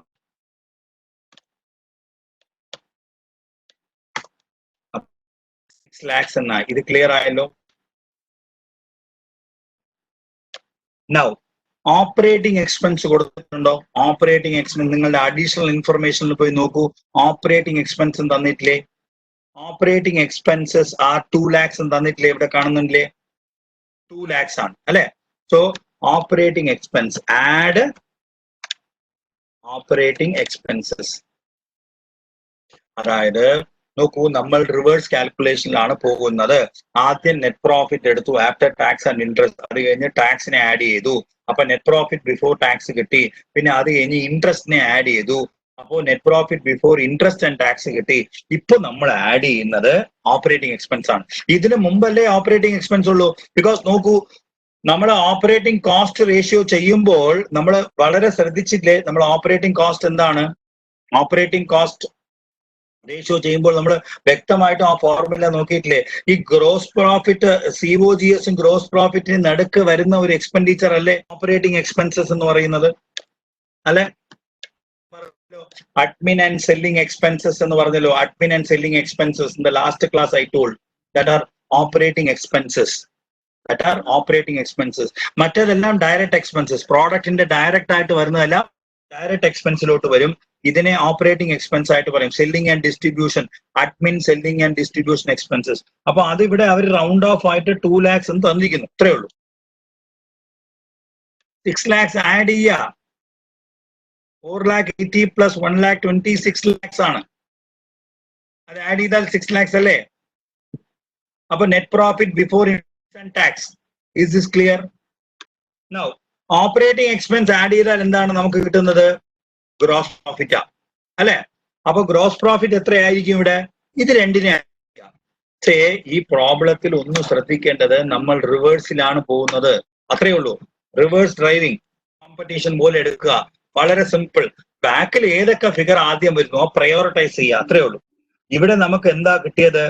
ഗ്രോസ് പ്രോഫിറ്റ് കിട്ടി. ഗ്രോസ് പ്രോഫിറ്റ് കിട്ടിക്കഴിഞ്ഞാൽ നമ്മുടെ കയ്യിൽ നെറ്റ് സെയിൽസ് കയ്യിലില്ലേ? നെറ്റ് സെയിൽസ് കയ്യിലില്ലേ? What is the net sales? 20 lakhs. So net sales 20 lakhs. Then cost of sales minus gross profit അല്ലേ? സെയിൽസ് റിട്ടേൺസ് ഉണ്ട്. സെയിൽസ് റിട്ടേൺസ് എടുത്തിട്ടും ചെയ്യാം. ഓക്കെ, സെയിൽസ് റിട്ടേൺസ് എടുത്തിട്ട് ചെയ്യാം. Yeah, net sales minus sales return ഉണ്ട്. So I will write sales returns also. Sales returns. Sales returns എത്ര വന്നിട്ടുണ്ട്? Sales returns എത്ര? 1 lakh. Sales returns 1 lakh. ഇവിടെയും അസംഷൻസ് ആണ്. ഇവിടെയും അസംഷൻ ഉണ്ട്. സോ അഗെയിൻ നെറ്റ് സെയിൽസ് എന്നിട്ട് സെയിൽസ് റിട്ടേൺസ് കുറച്ച് കഴിഞ്ഞാൽ what will happen? That means whether net sales is included or not included എന്നുള്ള രണ്ട് അസംഷൻ ഉണ്ട് അല്ലെ? നെറ്റ് സെയിൽസ് എന്ന് പറഞ്ഞാൽ തന്നെ അത് ഇൻക്ലൂഡഡ് ആണ് എന്നല്ലേ അർത്ഥം? അപ്പോ രണ്ട് രീതിയിലും അസംഷൻസ്. യെസ്, അപ്പൊ അതാണ് സെയിൽസ് എന്ന് തന്നിട്ടുണ്ടെങ്കിൽ then we need to be very clear. അല്ലെങ്കിൽ നെറ്റ് സെയിൽസ് ആണെങ്കിൽ അങ്ങനെയാണ്. സോ അത് മനസ്സിലാക്കുക.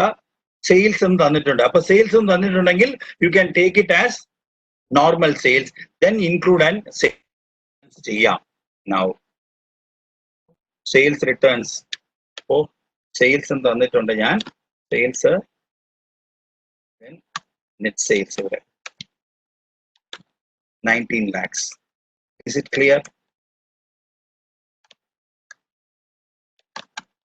Now ഇവിടെ നമുക്ക് എന്താ കിട്ടിയത്? COGS കിട്ടിയില്ലേ? COGS എത്രയാ? What is the COGS? Net sales minus gross profit is equal to net sales minus gross profit. That is 11 lakhs. We got the 11 lakhs. ഇവിടെ മനസ്സിലായോ? അപ്പോ ഓപ്പറേറ്റിംഗ് കോസ്റ്റ് എത്രയാണ്? അതല്ലേ ഞാൻ എടുത്തിട്ടുണ്ട്. നെറ്റ് സെയിൽസ് 19 lakhs എന്ന് എടുത്തിട്ടുണ്ട്. മനസ്സിലാക്കുക. ഓപ്പറേറ്റിംഗ് കോസ്റ്റ് എത്രയാണ്? Operating cost, total operating cost എത്രയാണ്? Operating cost is equal to, yes, operating cost is equal to COGS plus operating expenses. So that is, here it is 13 lakhs.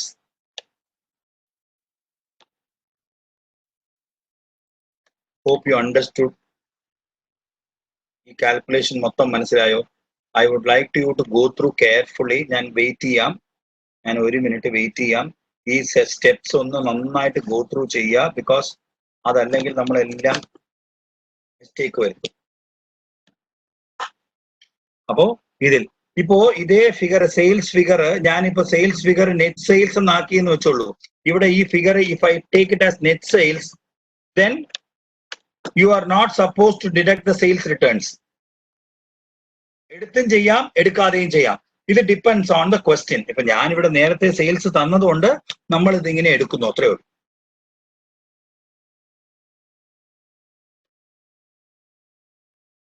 ഈ entire steps എഴുതി കഴിഞ്ഞാൽ I M stop sharing it and then we will go to the PPT and I'll give you 2 minutes time to complete the answer so that we can finish off.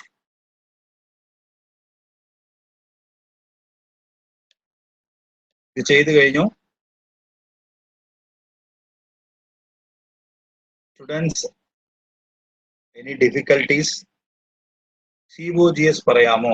COGS എന്ന് പറയുന്നത് cost of good sold ആണ്. Net sales നമുക്ക് നോക്കൂ, COGS എത്രയാണ് നമുക്ക് കിട്ടിയിരിക്കുന്നത്? 11 lakhs. എങ്ങനെ കിട്ടി 11 lakhs? എങ്ങനെ കിട്ടി? Gross profit, net sales minus gross profit അല്ലെ? നെറ്റ് സെയിൽ നമ്മൾ നേരത്തെ ഇന്നലെ പ്രോബ്ലത്തിൽ ചെയ്തിട്ടുണ്ടല്ലോ അല്ലെ? Net sales minus gross profits, GP, that is COGS. Net sales എത്രയാ? 19 lakhs എന്നും ഗ്രോസ് പ്രോഫിറ്റ് 8 lakhs എന്നും നമ്മൾ അറൈവ് ചെയ്തില്ലേ?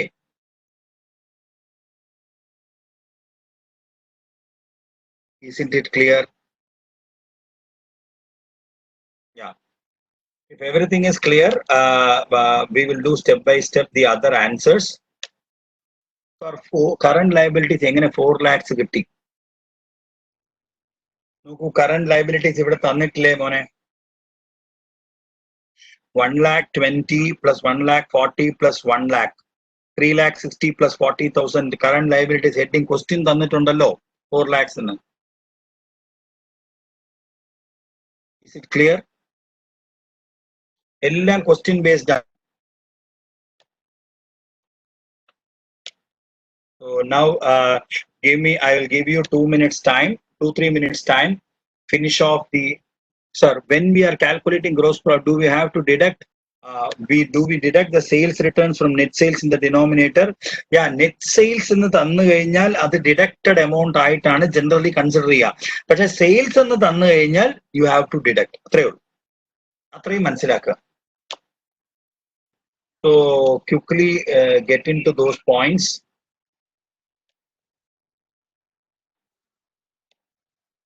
പെട്ടെന്ന് ചെയ്യുക. ഈച്ച് റേഷ്യോ പെട്ടെന്ന് ചെയ്യുക. So now those who have got this correctly, I think hope everybody got this correctly. അപ്പോൾ ഈ പ്രോബ്ലം ഇവിടെ ഇതും മനസ്സിലായി കാണുമെന്ന് വിചാരിക്കുന്നു. ഈ സ്റ്റെപ്സ് നമ്മളിപ്പോ ചെയ്തതാണ്. Very good. Now GP ratio, tell me the amount. GP ratio, tell me the percentage or amount, percentage please. GP ratio, it's 40%, very good. Now tell me the next ratio, which is operating ratio. നോക്കൂ, എല്ലാ ഡീറ്റെയിൽസും കയ്യിലുണ്ടെങ്കിൽ നോക്കൂ, we will be fastly doing the answers അല്ലെ? അപ്പൊ ആദ്യം main answer എഴുതുന്നതിന് മുമ്പ് കുറച്ച് സ്പേസ് വിടുക. വർക്കിംഗ് നോട്ട്സ് കാണിക്കുക, പിന്നെ മെയിൻ ആൻസർ ഷീറ്റിൽ എഴുതുക. അപ്പോഴാണ് നിങ്ങൾക്ക് വളരെ ഈസി ആയിട്ടും ചെയ്യാൻ പറ്റുന്നത്. So it is 65%. So if I take that sales as net sales, then answer will be different. 1 lakh in the difference varum answer. Now net profit ratio, give me the net profit ratio after tax. ഇവിടെ net profit ratio, net profit after tax 12% ആണ്. 20 lakhs അല്ലേ ഉള്ളൂ sales. Okay, നമ്മളിവിടെ total സെയിൽസിനെ എടുക്കുന്നു, sales റിട്ടേൺസിനെ കണക്കെടുക്കുന്നില്ല, total സെയിൽസിനെ എടുത്ത് ചെയ്യുന്നു. Net sales എടുക്കുകയാണെങ്കിൽ answer ഞാൻ പറഞ്ഞു തരാം. If you are taking net sales also 2,40,000 divided by 19 lakhs, it is 12.63 എന്ന് വരും.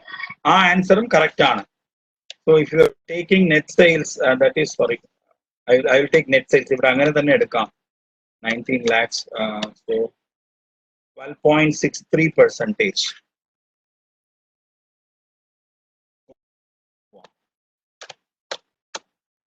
Okay. Now return on capital employed. Return on capital employed.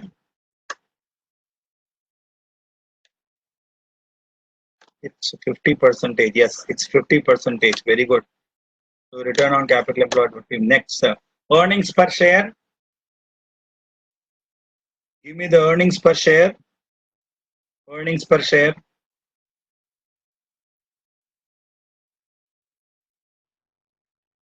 Why net sales 9?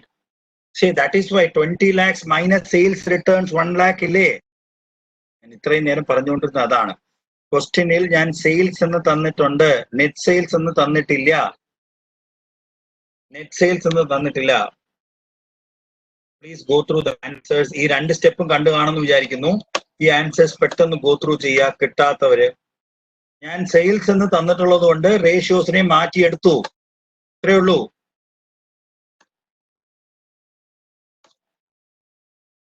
This is clear. People have noted. Those who have not noted, please. Net sales എന്ന് പറയുന്നത് sales minus sales returns. പക്ഷേ ക്വസ്റ്റ്യനിൽ തന്നെ net sales തന്നിട്ട് sales returns തന്നു കഴിഞ്ഞാൽ നിങ്ങൾ അതിനെ തന്നെ എടുത്താൽ മതി. സെയിൽസ് റിട്ടേൺസ് ഓൺലി ഇൻഫർമേഷൻ ആണ്, അത്രയേ ഉള്ളൂ. അതാണ് ഞാൻ പറഞ്ഞത്, നമ്മുടെ അസംപ്ഷൻസ് അവിടെ വർക്കാവും. ഐ തിങ്ക് ഇത്രയും നോട്ട് ചെയ്തെന്ന് കാണുന്നു. Now next, earnings per share. ഇവിടെയാണ് ഞാൻ നിൽക്കുന്നത്. What is earnings per share?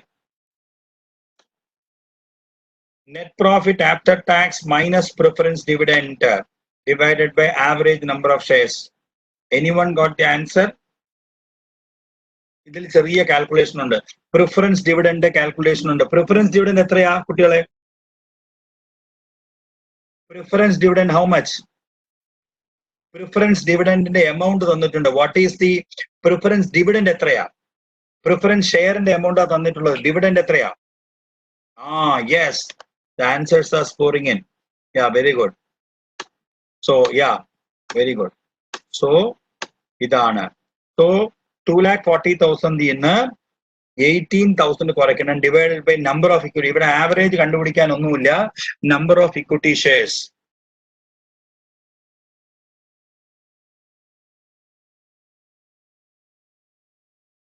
So the answer is, have you got this answer?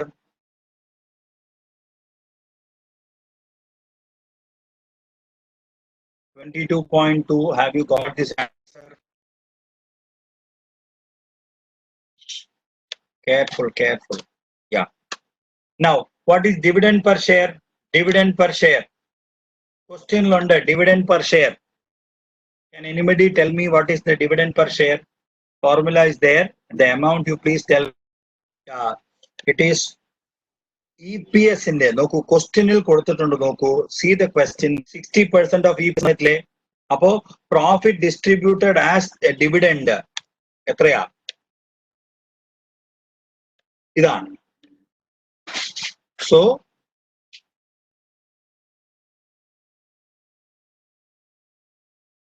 it will be this divided by number of shares. So it will be 13.32. Any doubts here? 60% dividend ആയിട്ട് earnings നല്ലേ dividend കൊടുക്കാൻ പറ്റുക അല്ലെ. അപ്പൊ അതുകൊണ്ട് അതിന്റെ 60%. ഇപ്പൊ ഒരു ഷെയറിന്റെ EPS എന്ന് പറഞ്ഞാൽ പെർ ഷെയർ ആണ്. അപ്പൊ എത്ര ഷെയർസ് ഉണ്ട്? 10,000 ഷെയർസ് ഉണ്ട് അല്ലെ.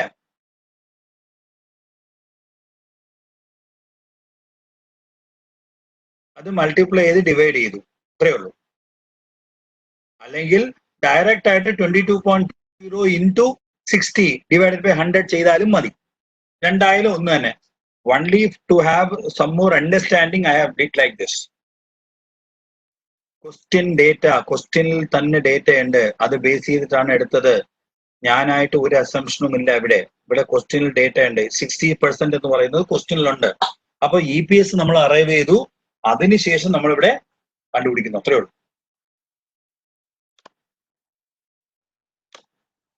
Then dividend payout ratio 60%. അപ്പോ അത് തന്നെ ആയിരിക്കും ഇത്. ഡിവിഡൻഡ് പേ ഔട്ട് റേഷ്യോ അത് തന്നെ ആയിരിക്കും. രണ്ടും ഒരേ ആൻസറാ, അതിലൊരു സംശയമില്ല. ആ ഇക്വിറ്റി ഡിവിഡൻഡ് EPS നിന്നും ഇക്വിറ്റി ഡിവിഡൻഡ് 60% ആണ് തന്നിട്ടില്ലേ, അതേ ആൻസർ തന്നെ ഡിവിഡൻഡ് പേ ഔട്ട് റേഷ്യോ ആയിട്ടും വരണം. അതിന്റെ ഒരു കൺഫർമേഷൻ ആണ്, അത്രേ ഉള്ളൂ. Hope this is clear.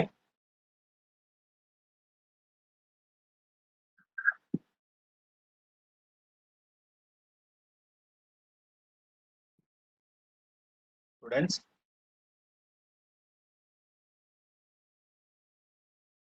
മനസ്സിലായോ?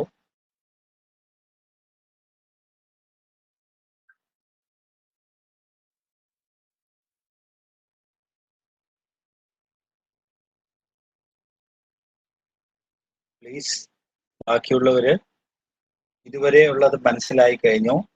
യാ, okay. So that yeah, next. Dividend yield ratio. Market price അവർ കൊടുത്തിട്ടുണ്ട്, എത്രയാണെന്ന് എടുത്തു. 5.92%. സോ മാർക്കറ്റ് പ്രൈസും ക്വസ്റ്റ്യനിൽ കൊടുത്തിട്ടുണ്ട്. ഞാൻ ആ ഡേറ്റ എടുക്കുന്നു, അതിനെ സബ്സ്റ്റിറ്റ്യൂട്ട് ചെയ്യുന്നു, അത്രയേ ഉള്ളൂ. അപ്പോ ഈ dividend payout ratio, dividend yield ratio ഇതെല്ലാം പെർസെന്റേജിൽ വരും. ഡിവിഡൻഡ് പെർ ഷെയർ റുപ്പീസിൽ വരും. ബിക്കോസ് ഡിവിഡൻഡ് പെർ ഷെയർ, അത്രയേ ഉള്ളൂ. അവിടെ റേഷ്യോ അല്ല, dividend per share.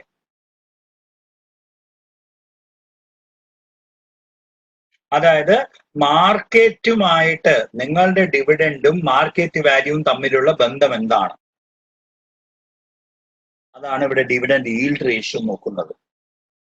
Hope this is clear. Now let us now move on to capital turnover ratio. So capital turnover ratio is nothing but net sales by or COGS by capital employed. അപ്പൊ നമ്മൾ ഇവിടെ net സെയിൽസിനെ നോക്കൂ, ആ കുറച്ചിട്ടാണ് എടുത്തിട്ടുള്ളത്. 1.5 times. Capital employed already നമ്മൾ രണ്ട് മെത്തേഡിൽ കണ്ടുപിടിച്ച് വെച്ചിട്ടുണ്ട്. It is very easy. If any doubts, please do ask. I will explain again. No problem. So ഇതാണ് net sales divided by this one. നമ്മുടെ ക്വസ്റ്റ്യൻ നിങ്ങൾക്ക് തന്നെ ഇതേ ക്വസ്റ്റ്യനെ 10 രീതിയിൽ എഴുതാം. എമൗണ്ട് മാറ്റിയും മറിച്ച് എഴുതിയിട്ട് നിങ്ങൾ തന്നെ കണ്ടുപിടിക്കുക, നിങ്ങൾക്ക് മനസ്സിലാവും എന്താണ്. So capital turn ratio, employed ആണ് ഡിവിഷനിൽ, ടേൺ ഓവർ ആണ് മുകളിൽ, നെറ്റ് സെയിൽസോ ഇല്ലെങ്കിൽ COGSോ ഏത് ഡേറ്റ ഉണ്ടോ അത് ബേസ് ചെയ്ത് എടുക്കാം. സോ രണ്ടിൽ ഏതെങ്കിലും ഒന്ന് എടുക്കാം. സോ ഇവിടെ ഞാൻ നെറ്റ് സെയിൽസ് ആണ് എടുത്തിരിക്കുന്നത്, അതുകൊണ്ട് 19 lakhs എടുത്തു. DYR, wow, DYR, market price per share, which is given question. Additional information, market price per share കൊടുത്തിട്ടുണ്ട്, അവിടെ നിന്നാണ് ഡേറ്റ എടുത്തത്. ഡിവിഡൻഡ് പെർ ഷെയർ നമ്മൾ എങ്ങനെ കാൽക്കുലേറ്റ് ചെയ്ത് നമുക്കറിയാം. Then I think the solution is there for you. Now, return on shareholders funds. Return on shareholders funds. Net profit after tax multiplied by 100 divided by shareholders funds. So net profit after tax നമ്മുടെ കയ്യിലുണ്ട്, ഇതുണ്ട് 60%. Very good, very good. Now, return on equity shareholders funds. Return on equity shareholders funds. Only equity.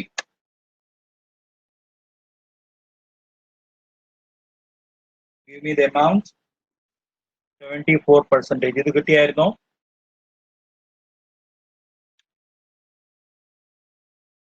$240,000 നിന്ന് നമ്മൾ 18,000 കുറച്ചു. 18,000 preference dividend അല്ലേ?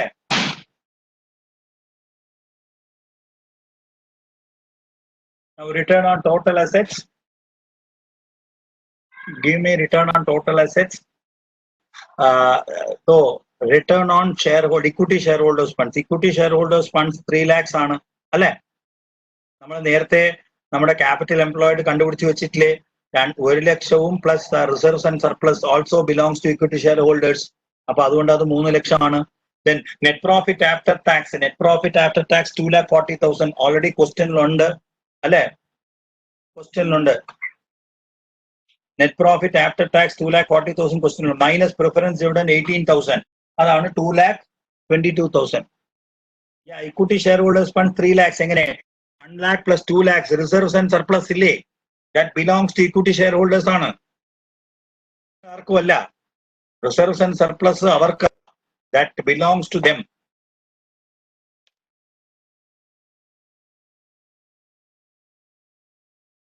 Some questions were there. Wait a second, students. I'll reshare the screen. Capital turnover ratio, COGS അല്ലെങ്കിൽ net sales ഏത് വേണമെങ്കിൽ എടുക്കാം. 2 വേണമെങ്കിൽ എടുക്കാം. അതുകൊണ്ടാണ് ആ ഫോർമുലയിൽ ഞാൻ അങ്ങനെ കൊടുത്തിട്ടുള്ളത്. Sorry, I missed out. Capital turnover or COGS രണ്ടിൽ ഏതെങ്കിലും എടുക്കാം. ഞാൻ ഇവിടെ നെറ്റ് സെയിൽസ് എടുത്ത് ചെയ്തു, അത്രയേ ഉള്ളൂ. Hope you understood. ഇവിടെ 3 lakhs എന്ന് പറയുന്നത് equity capital plus reserves and surplus അവരുടെയാണ്, അവരുടെ ഓണർഷിപ്പാണ്.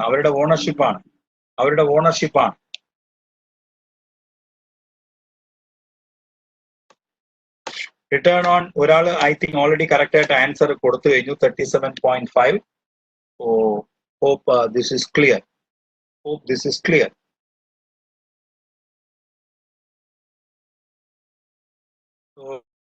എല്ലാവർക്കും മനസ്സിലായെന്ന് വിചാരിക്കുന്നു.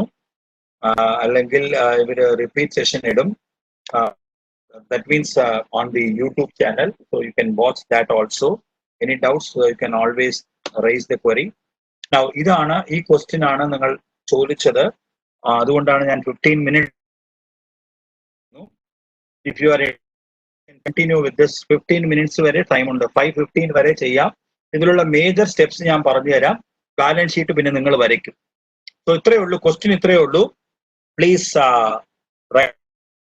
as quickly as possible so that I will explain the techniques very quickly and then I will summarize the entire session. Each ratio നിങ്ങൾ കൈയിട്ട് എഴുതുമ്പോഴും current ratio, current assets by current liabilities, liquidity ratio എന്ന് പറഞ്ഞു കഴിഞ്ഞാൽ quick assets by current liabilities. ഇങ്ങനെ stock turnover ratio ആണ്, inventory turnover ratio എന്നാണ്, COGS divided by average inventory. ഇങ്ങനെ GP ratio, gross profit divided by net sales. ഇങ്ങനെ ഒന്നൊന്നും മനസ്സിൽ ഇങ്ങനെ കാണാതെ പഠിക്കരുത്. Understand the term. അവിടെ നിന്ന് തന്നെ നിങ്ങൾക്ക് റേഷ്യോ ഉണ്ടാക്കാൻ പറ്റും. അതാത് റേഷ്യോയിൽ അതാത് റേഷ്യോസിന്റെ ന്യൂമറേറ്ററും ഡിനോമിനേറ്ററും ഉണ്ടാവും മോസ്റ്റ് ഓഫ് ദ റേഷ്യോസിൽ. അപ്പോൾ അതിൽ ഏതാണ് ന്യൂമറേറ്റർ ഏതാണ് ഡിനോമിനേറ്റർ എന്ന് മനസ്സിലാക്കി കഴിഞ്ഞാൽ ഇനിയും ഒരു ഈസിയസ്റ്റ് സ്റ്റെപ്പാണ്. Finished sir? ഒന്ന് പേര്. I'm not waiting you to find it out. Please step by step. Others, can I move on? So ഇവിടെ നമ്മൾ സ്റ്റെപ്പ് ബൈ സ്റ്റെപ്പ് മൂവ് ചെയ്യാം. ഡേറ്റ വെച്ചിട്ട് നമുക്ക് മൂവ് ചെയ്യാം. നോക്കൂ, കാൽക്കുലേഷൻ. കറണ്ട് റേഷ്യോ ഉണ്ട്. കറണ്ട് റേഷ്യോ എത്രയാണ്? 2.5 എന്നുണ്ട്. അപ്പോ അങ്ങനെ 2.5 ആയാൽ current liability if it's x 5x, is it correct? 2.5:1 അല്ലേ? So is it correct? ഇത് മനസ്സിലായോ? എല്ലാവർക്കും മനസ്സിലായോ? Then പിന്നെ വേറെ എന്താ ഡേറ്റ കൊടുത്തിട്ടുള്ളത്? വർക്കിംഗ് ക്യാപിറ്റൽ അല്ലെ? Working capital is how much? 2.5x minus x അല്ലെ? Current assets minus current liability അല്ലെ വർക്കിംഗ് ക്യാപിറ്റൽ? നിങ്ങൾക്ക് അറിയാമല്ലോ, ഓൾറെഡി നമ്മൾ ചെയ്തിട്ടുണ്ട് 2 പ്രാവശ്യം. നമ്മുടെ ആദ്യത്തെ ലിക്വിഡിറ്റി റേഷ്യോസിൽ നമ്മൾ ചെയ്തതായിരുന്നു. Okay, now then the amount is given, no, already net working capital 6 lakhs in the question ille. So 1.5x is equal to 6 lakhs. And what is x? 4 lakhs. Very good. Appo ee x 4 lakhs aanu. Appo x ennu paranjal endana in financial terms? X endana? Yes, current liability. Very good. So current liability is 4 lakhs. Yes, x ennu parayunnu current. Simple aanu. പക്ഷേ പല സ്റ്റുഡൻസും ഇത് current asset ആണോ liability ആണോ എന്ന് wrong ആയിട്ട് എഴുതുന്നുണ്ട്. അതുകൊണ്ടാണ് confirm ചെയ്യാൻ പറഞ്ഞത്. Very good. So current assets കണ്ടുപിടിക്കാൻ ഈസി അല്ലേ? കറണ്ട് അസറ്റ്സിലോട്ട് എത്തിയോ? അപ്പോ ഏത് റൂട്ടിലാ ട്രാവൽ ചെയ്യേണ്ടത് എന്നുള്ളതാണ്. 10 lakhs. Very good. So current assets 10 lakhs. നിങ്ങൾ എടുക്കലാണ്. Very good. Now the second step is liquidity ratio. Now tell me, what is that? Quick assets etraya? Quick assets etraya? Give me the quick assets number. And already mentioned it. Quick assets etraya? Yeah, people are now giving the answers. Yes, it is 6 lakhs. Appo nammade kayil current asset undu, quick asset undu. Alle? അല്ലെ? Current അസറ്റും quick അസറ്റും ഉണ്ട്. ഇവിടെ നിന്ന് നമ്മൾ ഇത് എത്രയെന്ന് ചെയ്യാൻ പറ്റുമോ? Stock എത്രയെന്ന് മനസ്സിലായല്ലോ. എത്രയാ? Now, what is the value of inventory? What is the value of inventory? The value of inventory. What is the value of inventory? Yeah, 4 lakhs. Very good. Very good. അപ്പോ ഇത്രയായി. അപ്പോ നമ്മൾ എന്തൊക്കെ റേഷ്യോസ് ആണ് നോക്കിയത്? ആദ്യം കറണ്ട് റേഷ്യോ ഉണ്ടായിരുന്നു, liquid ratio ഉണ്ടായിരുന്നു, net working ക്യാപിറ്റലിനെ എടുത്തു, സ്റ്റോക്കിനെ കണ്ടുപിടിച്ചു. പിന്നെ നെക്സ്റ്റ് എന്താ തന്നിട്ടുള്ളത്? സ്റ്റോക്ക് ടേൺ ഓവർ റേഷ്യോ അല്ലെ? സ്റ്റോക്ക് ടേൺ ഓവർ റേഷ്യോ അല്ലെ? അപ്പൊ നമുക്ക് എന്ത് കിട്ടും? ഇവിടെ ടേൺ ഓവർ റേഷ്യോ 5 എന്ന് തന്നിട്ടുണ്ട്. അപ്പൊ ഇവിടെ നമുക്ക് ഏത് ആൻസറിലാ പോവാ? Where do we reach from here? What is the formula for stock turnover ratio? ഞാൻ ഇപ്പൊ പറഞ്ഞു, പോയ പ്രവർത്തനം പറഞ്ഞു. Yeah, COGS, COGS, COGS കണ്ടുപിടിക്കാം. Now tell me the value of COGS. Yeah, good, very good. So tell me the value of COGS. 5 times അല്ലേ?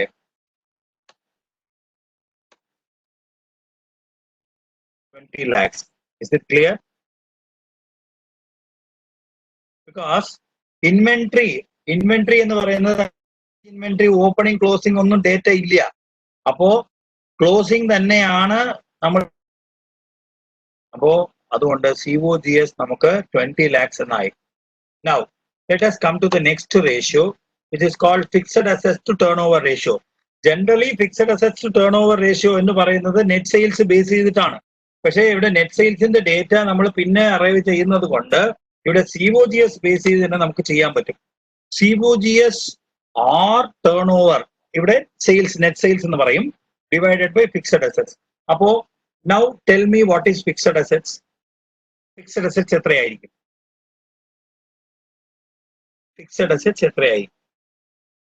Give me the value of fixed assets. Yes, very good. So fixed assets here we have fixed as 10 lakhs. Now the twisting point came here. Now twisting point ഇവിടെ നോക്കാം. നോക്കൂ, GP ratio തന്നിട്ടുണ്ട് 20% ആണ് തന്നിട്ടുണ്ട്. അപ്പോ 20%, what is GP ratio? Gross profit divided by net sales into 100. അപ്പോ സെയിൽസിന്റെ 20% gross profit. അങ്ങനെ ആയാൽ കോസ്റ്റിന്റെ എത്ര ശതമാനമായിരിക്കും? അതായത് സിമ്പിൾ എക്സാമ്പിൾ പറയാം. നിങ്ങളുടെ സെയിൽസ് 100 രൂപയാണ്. 100 രൂപയുടെ നിങ്ങളുടെ സെയിൽസ് 100 രൂപ. 100 രൂപയിലെ 20% നിങ്ങളുടെ ഗ്രോസ് പ്രോഫിറ്റ് എന്ന് പറയുന്നത്. അപ്പോ നിങ്ങളുടെ കോസ്റ്റ് എത്രയാ? 80. സിമ്പിൾ അല്ലെ സാർ? 2ാം ക്ലാസ് മാത്സ് ഞങ്ങളുടെ ചോദിക്കരുത് സാർ, അല്ലെ? കറക്റ്റ് ആണ്. അപ്പോ കോസ്റ്റ് 80 ആണെങ്കിൽ ഈ റേഷ്യോ എന്ന് പറയുന്നത് കോസ്റ്റിൽ കണ്ടുപിടിക്കുമ്പോൾ എത്ര പെർസെന്റ് ആയിരിക്കും? സെയിൽസിൽ കണ്ടുപിടിച്ചപ്പോൾ 20% എന്ന് മനസ്സിലായി. കോസ്റ്റിലാണെങ്കിൽ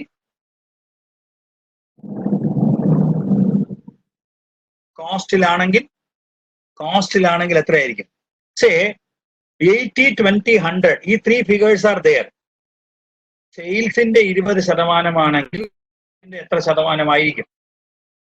100 is equal to 20 ആണെങ്കിൽ, അല്ലെ? ഒന്ന് ശ്രദ്ധിക്കുക, ഇവിടെ നോക്കുക. When GP is 20% on sales, no, not 40, 25% on cost of goods sold or cost of sales, അല്ലെ? 25% അല്ലേ? 20 divided by 80 എത്രയാ? 25% അല്ലേ? 20 divided by 80 into 100, 25% അല്ലേ? Hope you understood. 1/5 of a number and 1/4 of a number. ഇത് നിങ്ങൾ 11th ചെയ്തിട്ടില്ലേ? ഇത്രയും മനസ്സിലാക്കിയാൽ മതി.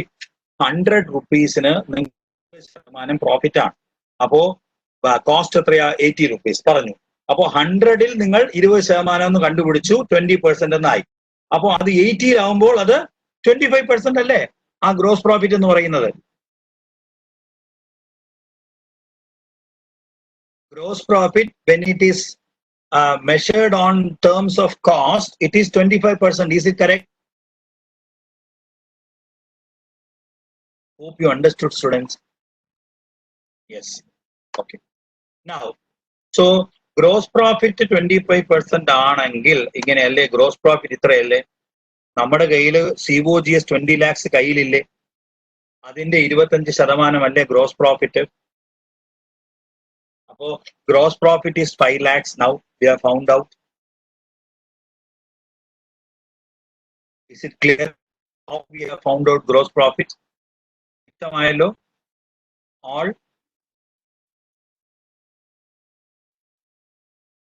ഞാൻ ഒന്നുകൂടെ പറയാം. GP ratio എന്ന് പറയുന്നത് 20%. GP ratio എങ്ങനെ കാൽക്കുലേറ്റ് ചെയ്തു? Gross profit divided by net sales into 100. അപ്പോ നെറ്റ് സെയിൽസിന്റെ ശതമാനമാണ് ഗ്രോസ് പ്രോഫിറ്റ് എന്ന് പറയുന്നു. അപ്പോ കോസ്റ്റിന്റെ എത്ര ശതമാനമാണ് ഗ്രോസ് പ്രോഫിറ്റ്? അത് 25%. ടോട്ടൽ കോസ്റ്റ് നമ്മുടെ കയ്യിലുണ്ട്, സെയിൽസ് ഇല്ല. അപ്പൊ അതുകൊണ്ട് അതിന്റെ 25% എടുത്തു കഴിഞ്ഞാൽ ഗ്രോസ് പ്രോഫിറ്റ് കിട്ടും. ഗ്രോസ് പ്രോഫിറ്റ് കിട്ടിക്കഴിഞ്ഞാൽ cost of goods sold or cost of sales plus gross profit is equal to sales. Correct? Are you able to follow? Is it clear? So sales is equal to 25 lakhs. ഇത് മനസ്സിലായോ students? Is it clear? എല്ലാവർക്കും?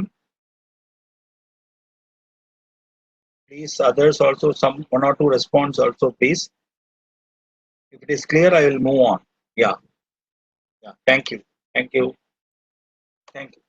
Now, average debt, yeah, very good. Average debt collection period 2.4 months ആണ്. അപ്പോ അത് അവര് ഫോർമുലയൊക്കെ ഇട്ടിട്ട് തന്നിട്ടുണ്ട്. 2.4 months ആണ്. അപ്പൊ അങ്ങനെ ആയാൽ എന്റെ സൺട്രി ഡെറ്റേഴ്സ് എങ്ങനെയായിരിക്കും? ഇങ്ങനെയായിരിക്കും. Sales into collection period divided by number of days തന്നു കഴിഞ്ഞാൽ 365, നമ്പർ ഓഫ് മന്ത്സ് തന്നു കഴിഞ്ഞാൽ 12 months. നിങ്ങൾ ആ ഫോർമുല ഒന്ന് ഓർക്കുന്നുണ്ടോ? 360 ഡിവൈഡഡ് ബൈ നമ്മൾ ചെയ്തത് ഡെറ്റേഴ്സ് ടേൺ ഓവർ റേഷ്യോ എന്ന് പറഞ്ഞ് ചെയ്തത് ഓർമ്മയില്ലേ? അത് തന്നെയാണ്. Same thing I am reproducing in a different way. That's all. So your sundry debtors will be 5 lakhs. ഇത് എഴുതിയെടുത്തുള്ള. അപ്പോ സൺട്രി ഡെറ്റേഴ്സ് സെയിൽസിന്റെ 2.4 months ആവും നിങ്ങൾക്ക് കിട്ടാനായിട്ട്. സൺട്രി ഡെറ്റേഴ്സ് അത്രയും നിങ്ങളുടെ ബുക്സിൽ എപ്പോഴും ഉണ്ടാവും.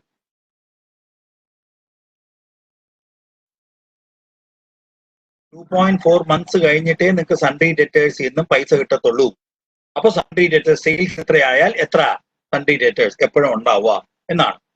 ഇവിടെ മന്ത്സ് തന്നിട്ടുള്ളതുകൊണ്ട് ഞാൻ 12 months എന്ന് എടുത്തു. നമ്പർ ഓഫ് ഡേയ്സ് തന്നു കഴിഞ്ഞാൽ 365 or 360 എടുക്കും. വീക്സ് തന്നു കഴിഞ്ഞാൽ 52 എന്ന് എടുക്കും. അത്രയേ ഉള്ളൂ. Hope this point is clear.